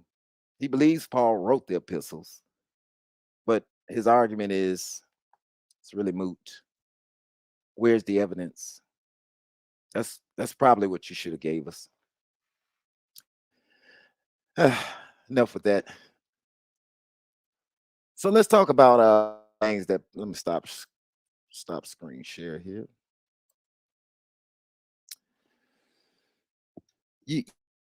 A whole lot of things that I really wonder. I don't know what abstaining from meats is about, but you know, in our Jerusalem council, they talked about this whole thing about abstaining from meats, and I want to go to that because you are, I don't know, you're inventing a lot of things again, but you're not bringing us proof. This is going to serve to bite you later on. So in the book of Acts, we have the Jerusalem council, and guess who's there? Peter. Acts 15.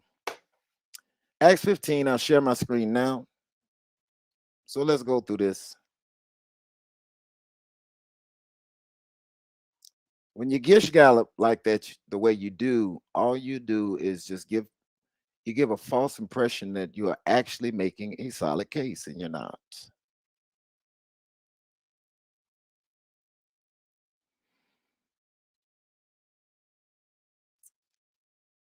Verse 1. And I'm just going to paraphrase some of this for the sake of time. Here we are, council at Jerusalem. You can see it. I mean, it's just right there. It's the header. So, Malachi, had you read this at all? Certain came down from Judea, taught the brethren, and said, except you be circumcised. That was the issue. You know, context. You're trying to make all your arguments out of context. Fallacious.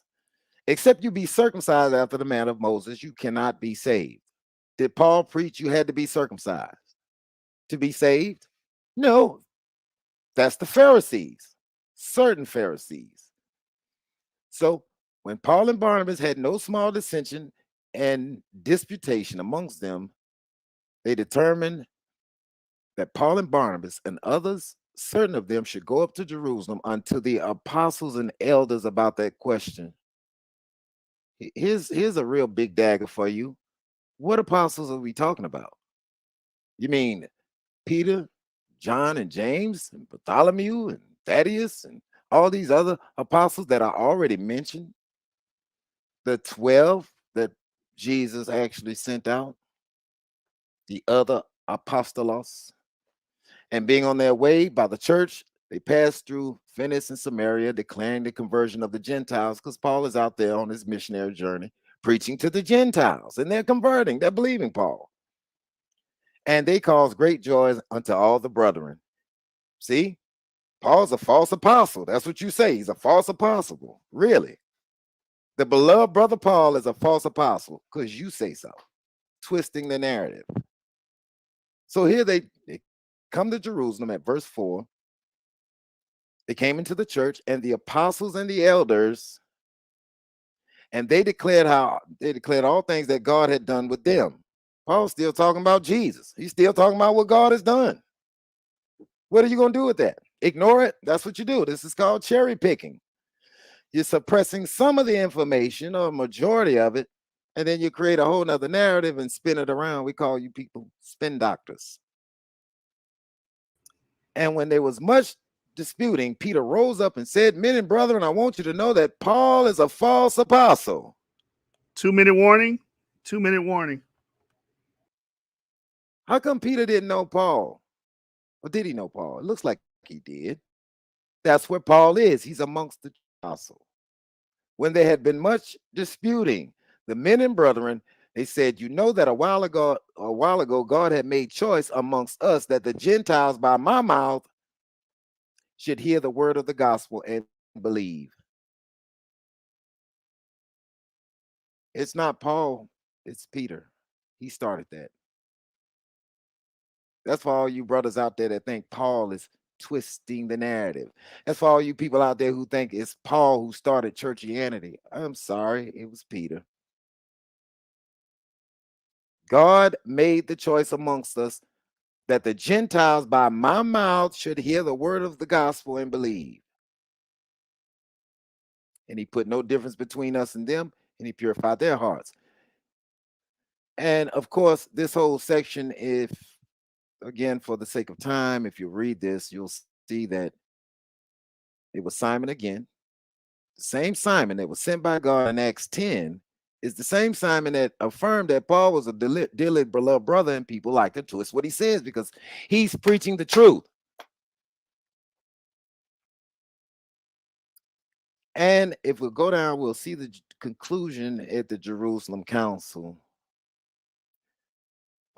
Peter says, therefore my sentence is this, that we trouble them not, which are among the Gentiles that are turned to God. And that's what Paul was doing in his whole missionary journey. But that we write to them that they abstain from pollutions of idols and fornications and from things strangled and from blood. That's where Paul gets this whole abstaining from meats sacrificed to idols. He did not teach abstain from eating from meats. But we're going to visit that in the crossfire. This is Proorizo1, folks. To the law and to the testimony. Time. All right, man. All right. That is the completion of all three presentation rounds. We're going to go into a brief intermission. Play our brother NehemiYAH's music video. And after that, we're going to get into the crossfire segment. All right, brothers? All right. I appreciate everybody that's watching. Hit that like button. Subscribe to the Source Debate League on YouTube. If you're on Facebook, hit that like button. YAHWH'S77, hit that like button. You already know Genesis 49ers. Hit that like button, man. Leave a comment. All right? So let's get into it, man. Let's work. Hey, man, I hope y'all enjoying this debate, man. I hope y'all enjoying this debate. Yeah, man, stay tuned, man. More preliminaries on the way. Can you hear me clearly? Yes, clearly. Hey, Salaki, man, play a second you, man. I apologize. While he's getting that, family, we got more preliminaries. We're transitioning into the next round. This is the final match of the first round. Am I right or wrong about that, Joshua? Yes, this is the final match of the first round. We're going to be moving on to the second round of the Elimination Chamber Tournament. $500 is on the line. A title shot is on the line. Which one of you brothers got it in you, man? All right. Oh, you wanted me to play another one. Hold on. I gotta load that one up, y'all. Hold on. Brief intermission, y'all. Brief intermission.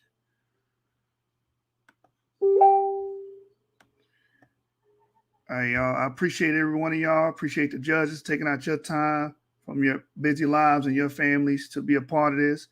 I appreciate the debaters that partook in the Elimination Chamber, and we appreciate the audience for viewing. Without you guys, this thing just does not work. All right. Proorizo, I'm going to drop you to the back, and I'm going to play this video real quick.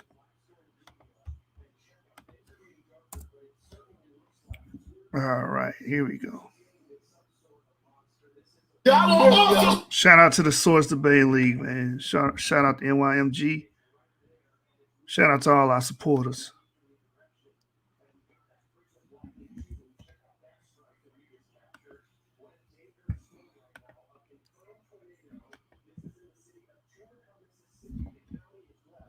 The same intent of Judah first, that the glory of the house of David and the glory of the inhabitants of Jerusalem do not magnify themselves against Judah.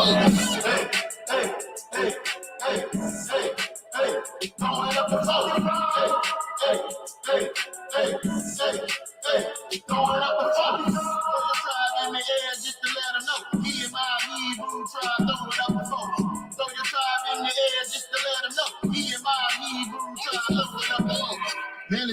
Hebrew swag man is out of here. Flying in the air through the clouds like a chariot. Go to the store to buy this, they don't carry it. The heathens come down to the hood, we don't let them in. Spend all of my time with my people though. Here's another extra fly song, hit the dance floor. Know what Judah and was started in all the trends. It's the Israelite at the door, but just let them in. Look at this bro, extra fly man, he dressed to kill. No, we not Candy Rain, but we're so for real. Hell be the first place they throw the phone. Put your hands off in the air just to let them know. Hey, hey, hey, hey, hey, hey, throwing up the phone. Hey, hey, hey, hey, hey, throwing up the phone. Throw your tribe in the air just to let them know. Me and my Hebrew tribe throwing up the phone. Throw your tribe in the air just to let them know. Me and my Hebrew tribe throwing up the phone. Yeah, STL was the hold up. When you hear the Yahoo and see the phones up, make all my people two-step to this. Shoot a block folk tribe, yeah, we rep with this. I got my SIG on me, but on the low I keep it cool. Old school gang, speak not to a fool. Never compromise cause I play by the rules. Fear Yahweh, so it's like I don't abuse. Yeah, so folk tribe get a playback. Northern Gate, West Bank, first to say that. Fake you, cocksucker, we don't play that. The first city with the foes on the map. Hands on Hebrews with the strap in the back. And when it comes to the spirit, we stay on attack like King David and his sons. Folks drive where we from. Ain't a thing built a kingdom from a crumb. Righteous, you can keep your priests and your nuns. Melchizedek, you the king and priest. Crown the lion of Yahweh, I can hear my speech. Hey, hey, hey, hey, hey, throwing up the phone. Hey, hey, hey, hey, hey, throwing up the phone. Throw your tribe in the air just to let them know. Me and my Hebrew tribe throwing up the phone. Hit the flow up, throw your force up, foes up, we about to blow. Party till we fold up. Dedication to our king and the nation. We at the feast eating good old place. Oh, I'm YAH'KI, no patience. Patience, brothers for the north, no patience. Hate, stick against the laws. He's Satan. Satan talk about the royal laws, you break it. Sisters looking good like a vacation. We the real Jews, no fake. Think Jeremiah on his way, location. We do it big in the heart of the nation. Hey, hey, hey, hey, throwing up the phone. Hey, hey, hey, hey, hey, throwing up the phone. Throw your tribe in the air just to let them know. Me and my Hebrew tribe throwing up the phone. Throw your tribe in the air just to let them know. Me and my Hebrew tribe throwing up the phone. In the air just to let them know. Me and my Hebrew tribe throwing up the phone. In the air just to let them know. Me and my Hebrew tribe throwing up the phone.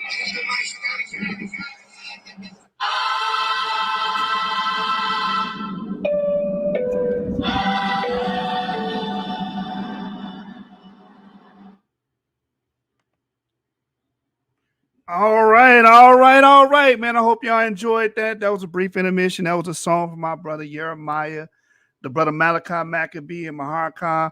They did their thing, so I hope y'all enjoyed that. But we're going to get back to the main attraction. Man, it's going down to the wire. We got the crossfire segment. Let me bring both debaters back on stage. My man Malaki and my brother Proorizo1 to the law and the testimony. Hey, this the crossfire segment. You both of you brothers agreed to 10 minutes each. And since Malaki, you went first and Proorizo1 went last, it's on you, Malaki. You get to interrogate this brother for 10 whole minutes. Okay. Well, let's go. All right. You already started the time, brother? Yes, sir. Okay. All right. I got a couple questions for Proorizo1. Proorizo1, is you ready, nigga? Hold on. Hey, look. Bro, I don't know what's wrong with this brother phone over here, man. But hey, my question to Proorizo1 is, does Paul fit the requirements of being an apostle in Acts chapter 1, verse 21 through 26? If he does, brother, can you please quote a chapter and a verse with the proper precepts to prove? Give me that address one more time. Acts what? Acts chapter 1, verse 21 through 26. Does Paul fit the requirements of being an apostle according to Acts chapter 1, verse 21 through 26? There's the requirements, and then there's the let me finish real quick. There's the requirements, and then there's the ordination ritual where you ordain an apostle. My question to you is, does Paul fit that? And if yes, please quote the scriptures for us, brother. You're building a false dilemma. First of all, this in Acts, and I'll go to it, is concerning Judas, who was an apostle.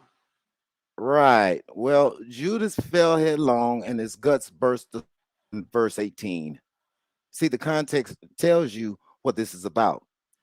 And when they found out all this information, the scripture actually in verse 20 says, "For it is written in the book of Psalms, let his habitation be desolate and dwell therein, and let another take his bishopric office." So, therefore, verse 21, of these men, see, that's the context of these men. Paul was not there. Paul wasn't even coming. That's right, Proorizo. That's right. Come on. That's right. That's right. Get the rest of this work.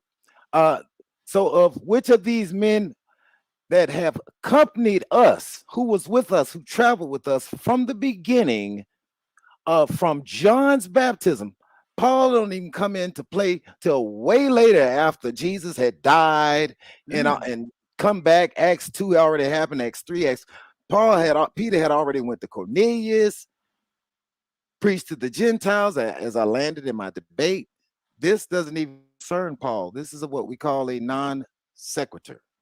Has nothing to do with the qualification here. Is for someone to take up office of Judas, which was between Justus and Matthias.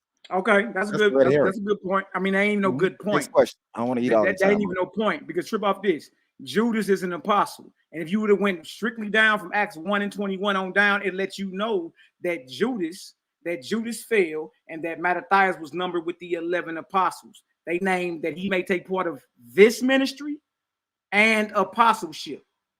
Must one be ordained? We got ordination, we got ministry, we got apostleship, all in Acts chapter 1, verse 21 through 26. Somebody had to fill the slot for a 12th apostle. Right now, after the apostles, there are no apostles. The best you can be is a disciple, a student of one of them, and then take on other things like deacon or, other titles or what. But there are no apostles after the apostles in Acts. There is no 13th apostle. Paul is not sitting on no throne judging no tribes of Israel. That's for the 12 apostles. That's why Paul was constantly, am I not an apostle? 1 Corinthians 9:1, since you're saying I ain't proving nothing. 1 Corinthians 9:1, am I not an apostle? That's a question. His apostleship is being questioned, bro. What are you talking about? All right. So Acts 1 is about apostleship, ministry, and ordination. You can't get past that. That's a problem you can't get around. Next question. Is the gospel of circumcision and the gospel of uncircumcision two different gospels? No, it's not. Same gospel. Wow, brother. So why isn't it all just called the gospel of circumcision then? The fact that it's worded different shows you it's two different gospels. Paul said, anyone bring or teach another gospel, count him cursed. All right. Now, according to Paul's own letters, Galatians 2, the 2nd chapter, he said that he teaches the gospel of uncircumcision. Okay, let's go to that address quickly. The apostles teaches the gospel of circumcision. There's just one problem. That's it. Before and after the ascension of Messiah, he already had his apostles out there. You read it in Acts 15. Peter said that he was already out there. So the apostles already had Gentile protocol, buddy. They don't need no Saul of Tarsus to skip around here with a dream he can't get right. Now, you said something, trip off this. You said something earlier when you were like, the fact that he sent proves he's an apostle. Brother, come on now. You smarter than that, Proorizo. There are apostles and there are false apostles, brother. False apostles are sent too. I want to show you my screen real quick. Let me share this so you can see what I'm talking about. I had a brother share my screen just real quick. I want to show you. This right here is the Nazarene Acts of the Apostles. And you shot yourself in the foot because the Clementine homilies is not 1,600 years later. That's first century documentation. When I said 1,600 years earlier, I was talking about the post-Nicene and Nicene era fathers. And I went to Jerome's writing. And Jerome, 1,600 years ago, it was a huge scholarly consensus amongst them that many believed that Peter did not write 2 Peter. So your only shot was to go to 2 Peter, but 2 Peter wasn't written by him. And then it goes into based off his composition and literature. Now, I mean, composing style and writing. Now look at this. Let me show you this. It's Nazarene Acts of the Apostles, brother. Recognitions of Clemens. You need to get that. You need to get that. You dig that? Obviously tonight, bro, you don't know what the hell you were talking about at all. All right, this is Peter again. Okay, page 133, Nazarene Acts of the Apostles. Therefore, our master, confirming the worship of one Yahweh, answered him, it is written, you will worship Yahweh, and him only will you serve.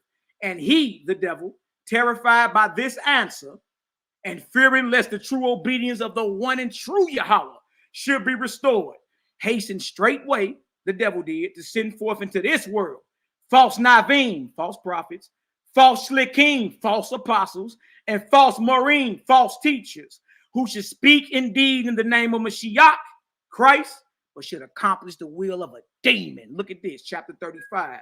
False apostles, Peter again. So observe the greatest caution, that you believe no teacher, unless he bring from Jerusalem the testimonial of James, Yeshua's brother.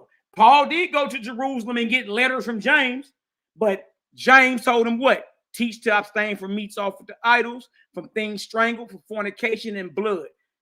Saul of Tarsus gets to the churches of Corinth and start teaching his own thing. You can eat anything sold in the meat markets. When I asking questions for 2-minute warning.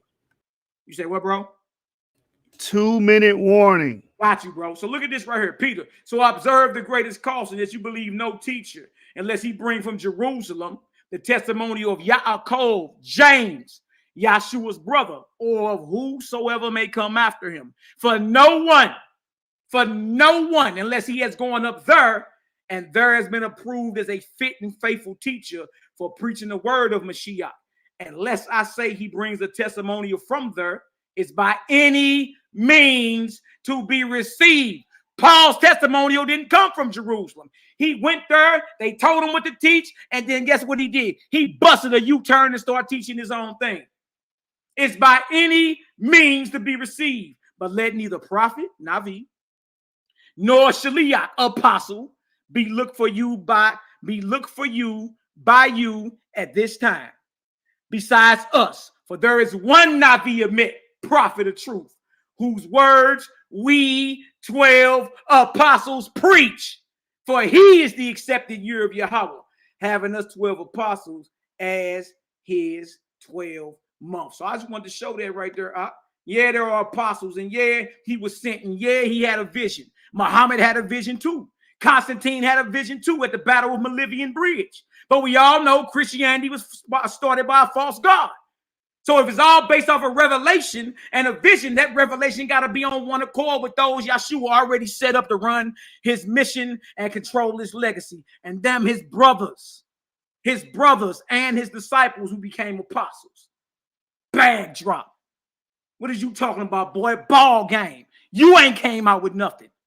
You over there chewing on a gravel sandwich. Don't nobody even know if you coming or going. What is he talking about? Everybody in the chat like, you got 30, boy. What are you even talking about here? Time.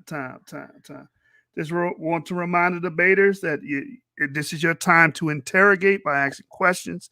So make sure you utilize your time properly. Proorizo, it's on you to interrogate Malaki. Go ahead. Okay, Malachi. Question. What gospel did Paul preach? The gospel that Paul preached was according to his own revelation and according to his own mouth. At times he calls it the gospel of Christ. At other times he calls it the gospel of uncircumcision. But That's you what he calls it. preached his own gospel.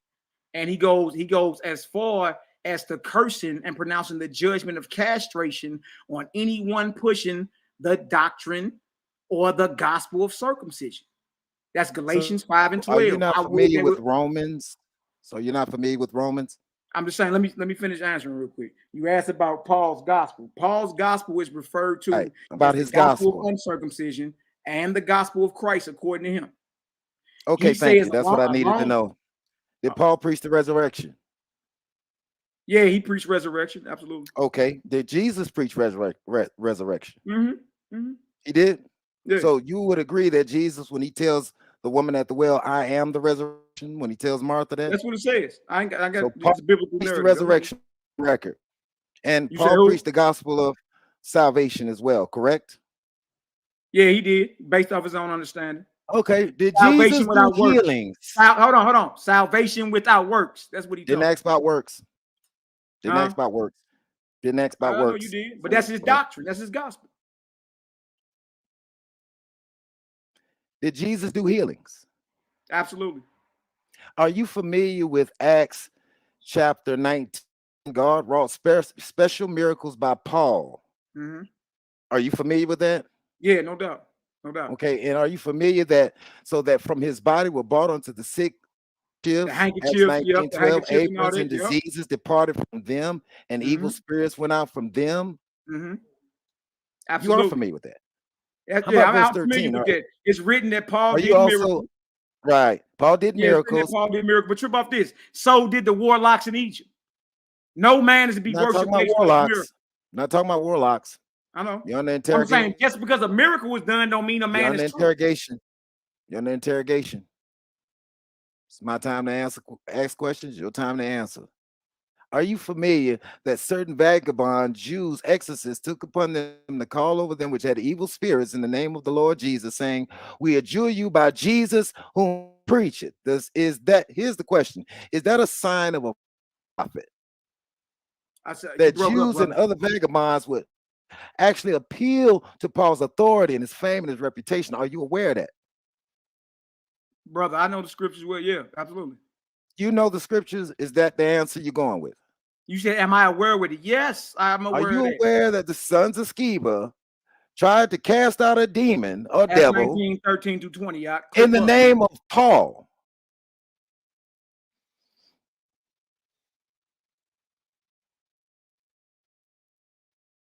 Words. Next question. Are you aware that the signs that shall follow Jesus that believed in his name, one of the signs was casting out devils? Yeah, let me bring you to the verse. I want to ask you the question so you'll make sure you get it. That's all. Same question. All right. Say it again, bro. This is Mark. Right. This is Mark 16:17. And these signs shall believe in my name, they shall cast out devils, and they speak with new tongues. Also, I think that's verse 18 as well. They shall take up serpents, and if they drink anything deadly, it shall not hurt them. They shall lay hands upon the sick and recover. So here's a question for you. Is there any example in the Bible where somebody actually was bitten by and didn't die? Are you aware of anyone like that? Who? Yeah, he got bit by, according to the story, he got bit by a snake and he ain't swell up and died. Yeah. For the record, Paul, folks. That's a good one. Thank you. And does that sound like the mark of somebody who might be a false prophet? What, doing healings, brother? Casting out devils? Is that what you're saying? Yes. Bro, listen to me. Those who ain't even part of your faith can cast out devils and heal folk. Didn't actually. Healing is a miracle is no reason to find anybody to a fault. Is that the sign of a false apostle? Is it the sign of a false apostle is they do not meet the requirements. And trip off this. Paul is cursing the apostles. He called them by name. The man false because he's against Messiah's family. That's why he's false. Next he's question. False because he don't fit the requirements. Next He's false question. because he Because you're never not was addressing the ordained. question. He's You're false not because his addressing the revelation question. account don't add Again, up. you're not addressing the question. I understand that it's hurting, but you're not addressing the question. Okay. You're not. The chat say you got body. Now, I already asked you that Paul bitten by the serpent and he wasn't hurt. You admitted for us with your own mouth that this man actually was one of the people that Jesus was talking about. But yet you say he false in light of the solid evidence that the man actually believed in Jesus.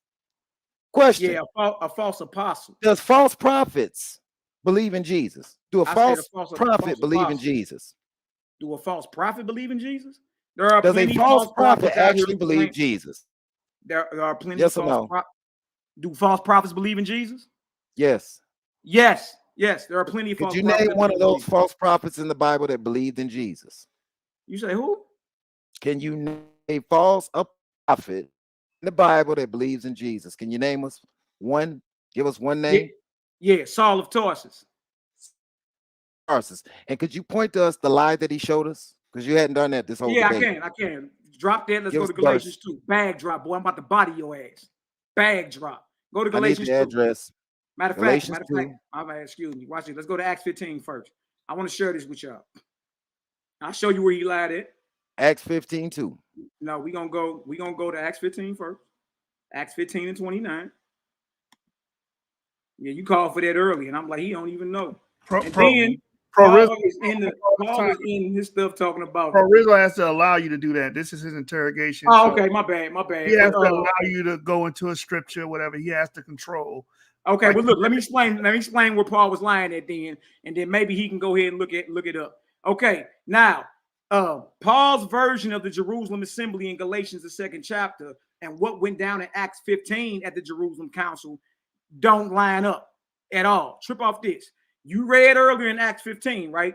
Well, the whole situation was about circumcision, right? And then when we get down to Acts 15, verse 13, James, the brother of Messiah, stands up and he said, my sentence is this. All right, trouble not of those among the Gentiles who have turned to God, but that we write unto them that they abstain from meat offered to idols, from blood, from things strangled, and fornication. Right, and then Where's the lie in that? Trip off this. When you go over to Galatians 2, Paul talks about the circumcision, and then his lying ass say, those who were in conference added nothing else to me. You lying. When you went to Jerusalem, they discussed the circumcision, and you also got letters from James to what? Abstain from meats offered to idols, from things strangled, from fornication, and from blood. Okay, brother, you're not answering my question. You're dodging my question. You're dodging my question right now. I'm ready to move on. Apparently, you have no evidence. Nothing was added. Okay, brother, it's my time to ask questions. You don't have 2 minute warning, and this is the 2 minute warning. So, you don't have any solid evidence for Paul lying. Instead, you're just twisting. I want to ask you again. Next question. Did Paul suffer for the preaching of the gospel of Christ?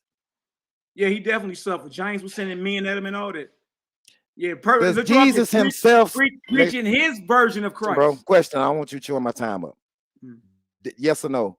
Did Jesus Christ send Paul to preach the gospel on the road to Damascus? Yes or no? No. You deny that. Do you deny the account that Luke wrote in Acts that Jesus himself spoke to Paul and sent him directly? Yes, I deny it. Absolutely. I ain't deny he had that. a vision. Plain reading the record, he denies that.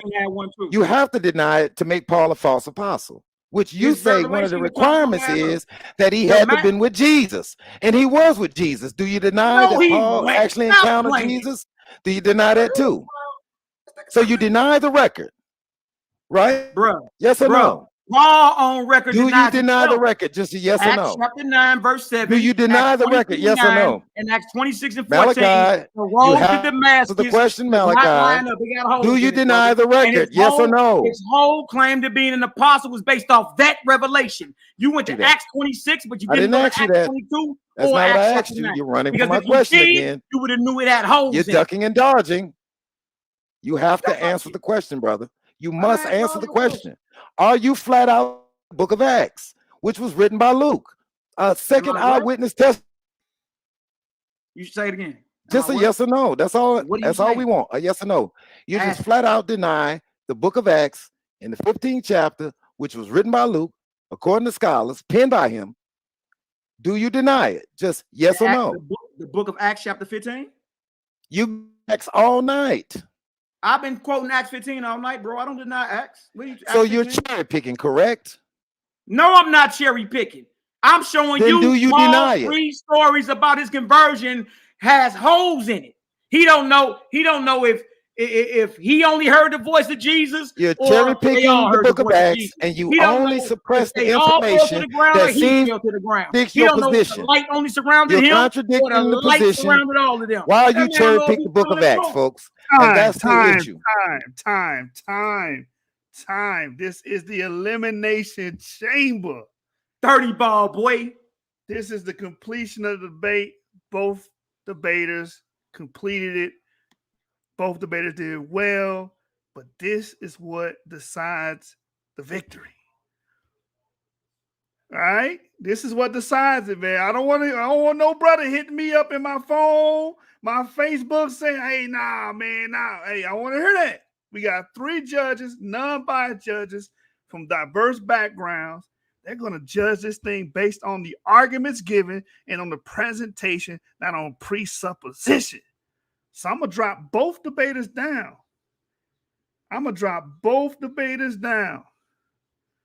Source Debate League. This is how we get down here, man. Hit that like button. If you want to see more debates. This is the end of the first round. We're going to transition to the second round. Which one of these brothers is going to make it to the second round, man? Which one? With that being said, I want all of my judges to text me who you got winning. Matter of fact, if you look in the private chat, I'll give you my math or my number. As they say out east, my math. Text me.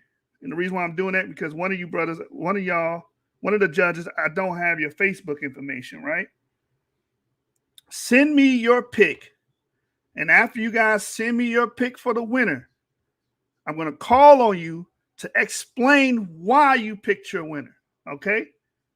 Everything's on the line, man. These brothers are debating and fighting for $500 in a title shot. One of these brothers going to be able to move on and have a chance to challenge me for my heavyweight championship belt.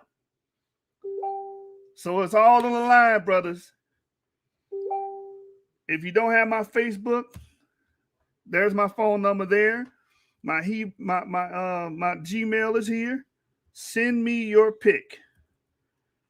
And for the audience watching, we make the judges send their picks over.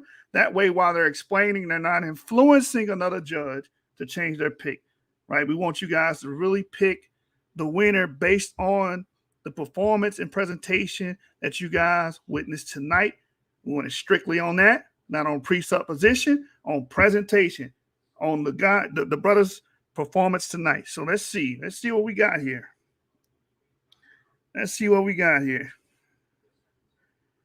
All right, let's see if we got those picks in real quick. brother Asar, which brother you got, man? Which brother you got?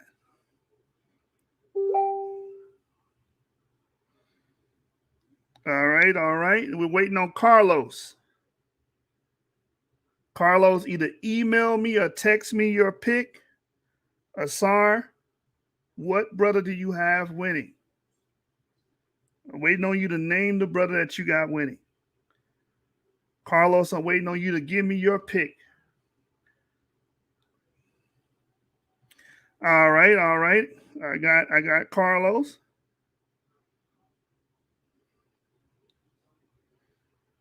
Asar, I'm waiting on you, brother. And then we can move on to the adjudication. All right. Look. The comments. Look, if they were the judges, if they were the judges, you got a lot of brothers, man. You got a lot of brothers in here. You got a lot of brothers and sisters in here, man. Asar, brother, tell me who you got winning.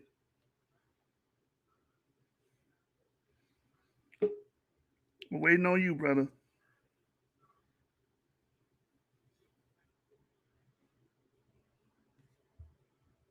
waiting on one more judge, and after that, we're done. We're gonna have these brothers explain to the audience who they got. We're gonna have those brothers explain to the audience who they got. Great debate, great topic. You understand? But somebody got to go home, and somebody's moving on. Somebody got to go home. Somebody's moving on, man. Which one of these brothers is going to move home, man? Which one of these brothers is going to be able to keep fighting?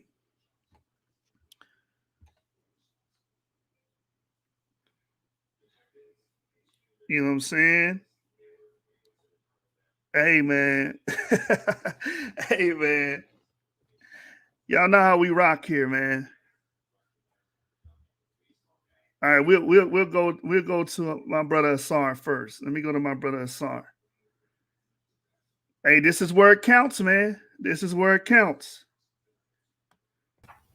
Asar. There we go. Who you got winning and why? Man, this was a good one. Scholastic Bully kind of took it though. Our brother had issues in the first half of the battle with his computer, but also you didn't really like Scholastic Bully pulled out his You mean Malaki. You mean Malaki. Or Malaki, yeah. Malaki pulled out his primary resources. He not only pulled out the primaries, he was giving examples of why Paul shouldn't be considered the man. When it came to the other gentleman, you agreed with him because you said Peter and Paul had a beef. And we all know Peter and Paul had a beef. It was over circumcision, and it was also over circumcision, and it was also the issue that they had at Antioch, which I think is in Acts 15:2, right? If I'm not mistaken. So it was clear that there was a beef. It was clear that Paul's and I've seen this discussion before. If you put Paul's teachings next to Jesus, they're different. There's differences. But even though I knew that information, you never attacked him back in a manner stating that, look at Paul aligned with Jesus this way. Look at Paul in his, you did like very little with that, and you didn't attack that enough. And you agree with him on this point, thinking you're defending yourself because you're saying, oh, Peter is the problem. Well, if that's the case, we know there's an issue between Peter and Paul. So I had to give it to my brother Malaki, who got busy. And you'll rewind this and you'll come back and attack. That's all. All right, man. We got the first judge in the building. One for Malaki. Now let's move on to brother Apostle Carlos. And let's see who he has winning this bout, winning this match. Remember, this is the elimination chamber. One loss and you out of here. One and done, man. One and done. This ain't the NBA. You don't get to play a series. This ain't the best of 7. It's one time, and that's it. So, Apostle Carlos, who do you have winning and why? Well, I sent you what I got, and I don't know if I'll be able to get away with that. Now, if I based it on presentation, if I based it on energy, if I based it on hits, it would have to be Malaki. I've been a leader for churches for over 20 some years. If I did not know the Bible the way that I do, he would be very convincing. He left a lot of, he laid a lot of things down. And again, if I didn't know the Bible, wasn't quote unquote a scholar, I'd be like, wow, this is absolute. But at the same time, I think for the 3 rounds, I think he had it. I loved his energy. I love the way he came out swinging. He's a fighter, great. I think with the lightning round, Brother Proorizo kind of laid back, and I think he kind of hit him with some shots that were hard to answer. The only issue that I had with Malaki is that he he won those rounds simply because they weren't being defended, because a lot of things that he said, which was a good strategy, but it was still untrue. He took a lot of things and he did a copy and paste, and he created a narrative of a situation that looked like from the surface that what he was saying was true. When he talked about, you know, different things that Paul was writing, and Paul was actually writing to Judaizers, you know, and it wasn't towards Peter and them. And so he got away with a lot of things when it comes to that. And I mean, if you wanted to go by just presentation, I would say that he won. But if you wanted to go by actual 100% hardcore facts and truth, I would never agree that Paul was not an apostle, because I understand enough about it. So that's why I said if I had to do anything, I'd tie it. And if I can't tie it, I might have to give it to Malaki simply on his presentation. There we go. There we go. And that's what we do here, man. It's about judging on presentation, not presupposition, brother. So that's 2 for Malaki. 2 for Malaki. All right, so that gives it to Malaki. He will be moving on to the second round, but we got one more judge. I'm curious. I think the audience is curious. The people want to know, our last judge, Shari. Can you explain to the people who you got winning and why? Sister Shari. Can you hear me now? I can hear you. It was a clean sweep.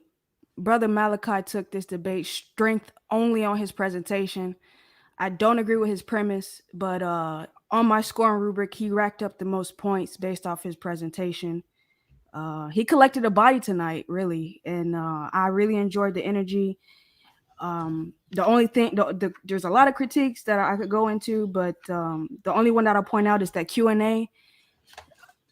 You were still in presentation mode, you're in rebuttal mode, and I wish you would have just hammered him more question and have him agreeing with you more, and really you would have took all those extra bonus points I had for you in that Q&A.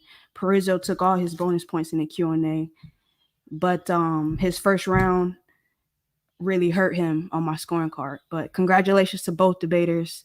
Malaki, Macabee, great job, and you won this debate. All right, man. So I want to say this for the record. Here at the Source Debate League, okay, you're gonna get a fair shot. All right. You come in here and you perform. You drop 30 at the Source. Good chance you're gonna get the win, man.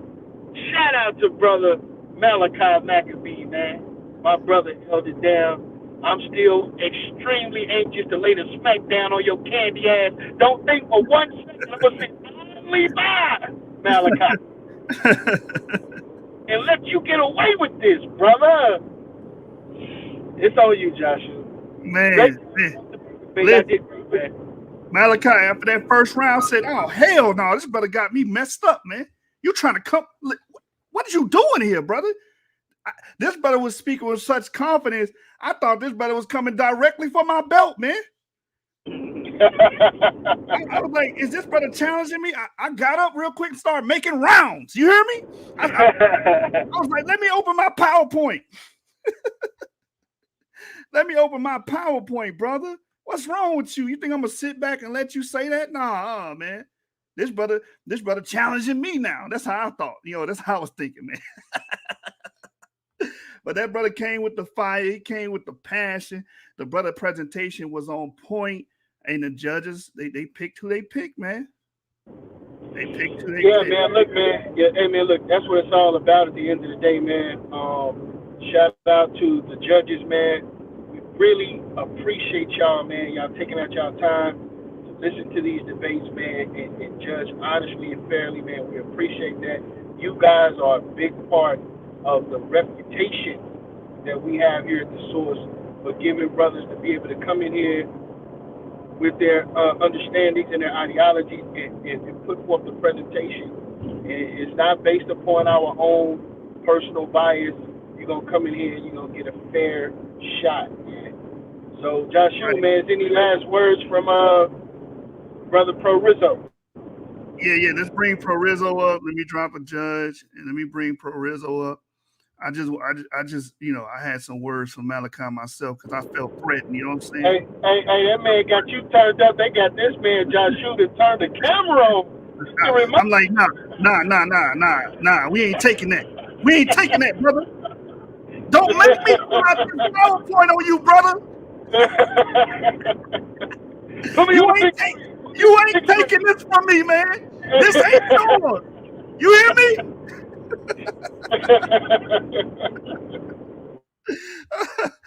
Proorizo is on you, brother. To the law and the testimony. Let's get it. To the law and the testimony, folks. If they speak not according to these, it's because there's no light in them. All right, folks. So we voted for a guy with no evidence. That's what we voted for, you judges. I listened to y'all's station. One voted on energy. The title was, Paul, is he a false apostle or not? The brother presented nothing with false information. I proved that in the cross exam round. No evidence. Well, there you have it. So it was a good discussion, but I'm going to leave y'all with it. Proorizo1 out. Good win, bro. I'm off the mic. Let's bring appreciate the humility, man. All praise and glory, man. Let's bring our brother Malaki up, man. The victor, the man that's gonna be moving on to the second round. Hey, but listen, brother, don't appreciate the humility, man. All praise and glory, man. Hey, brother, don't talk too slick, man. Our brother Malaki up, man. This my belt. This my belt, brother.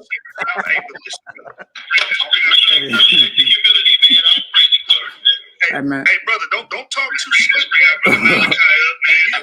This my belt. This my belt, brother. So y'all got belts over there. Yeah. Hey, brother, don't talk too slick, man.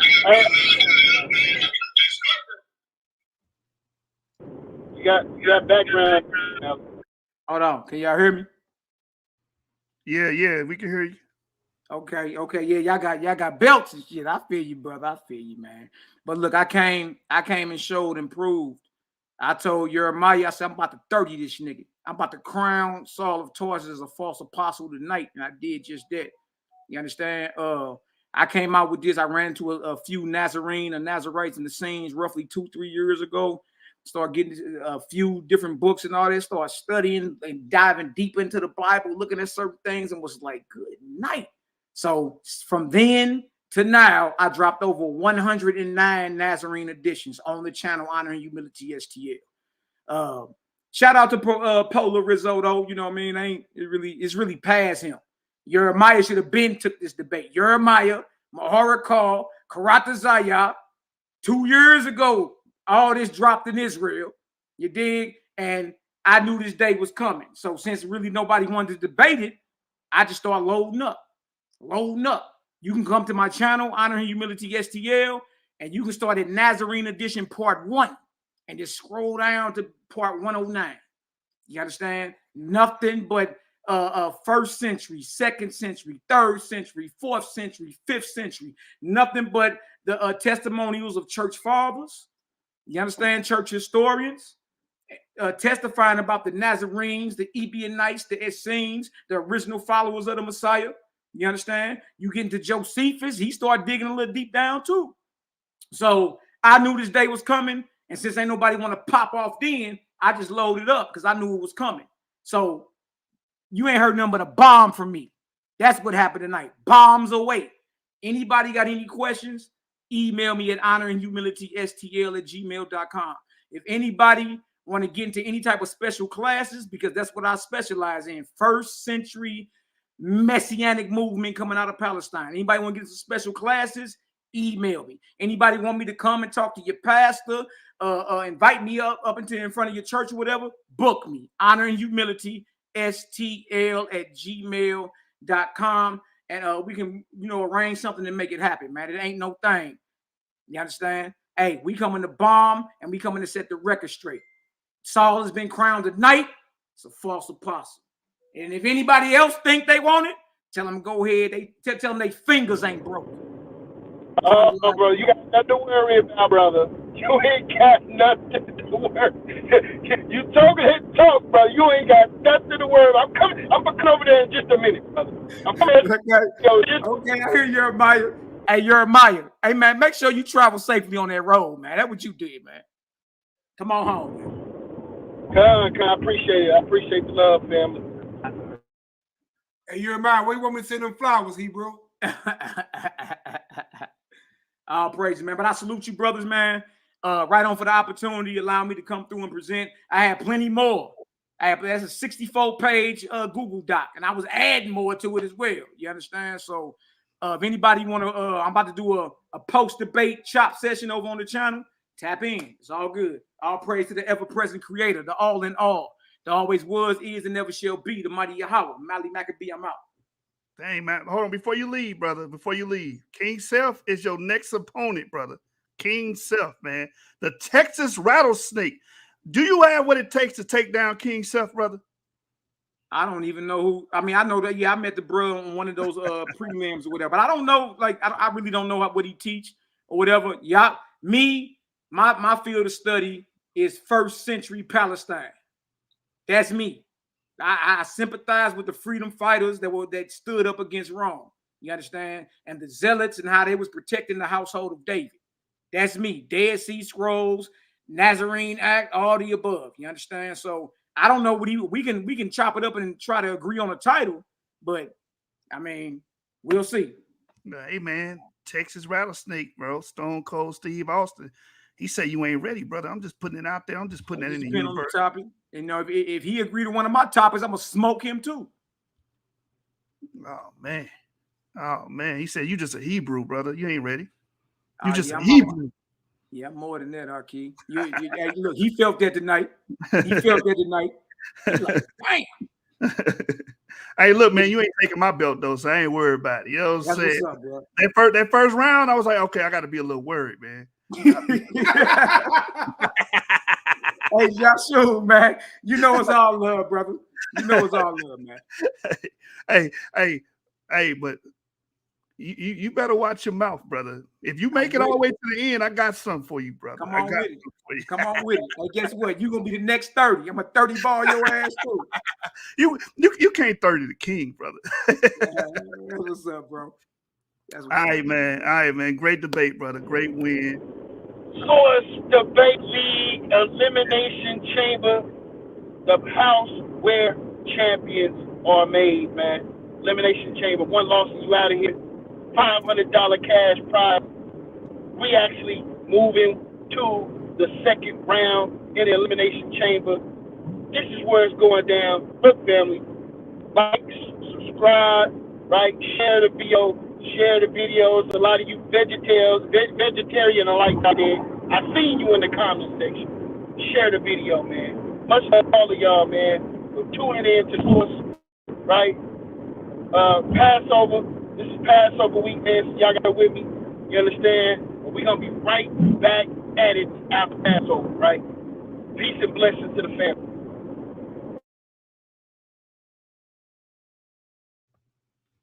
Source gang.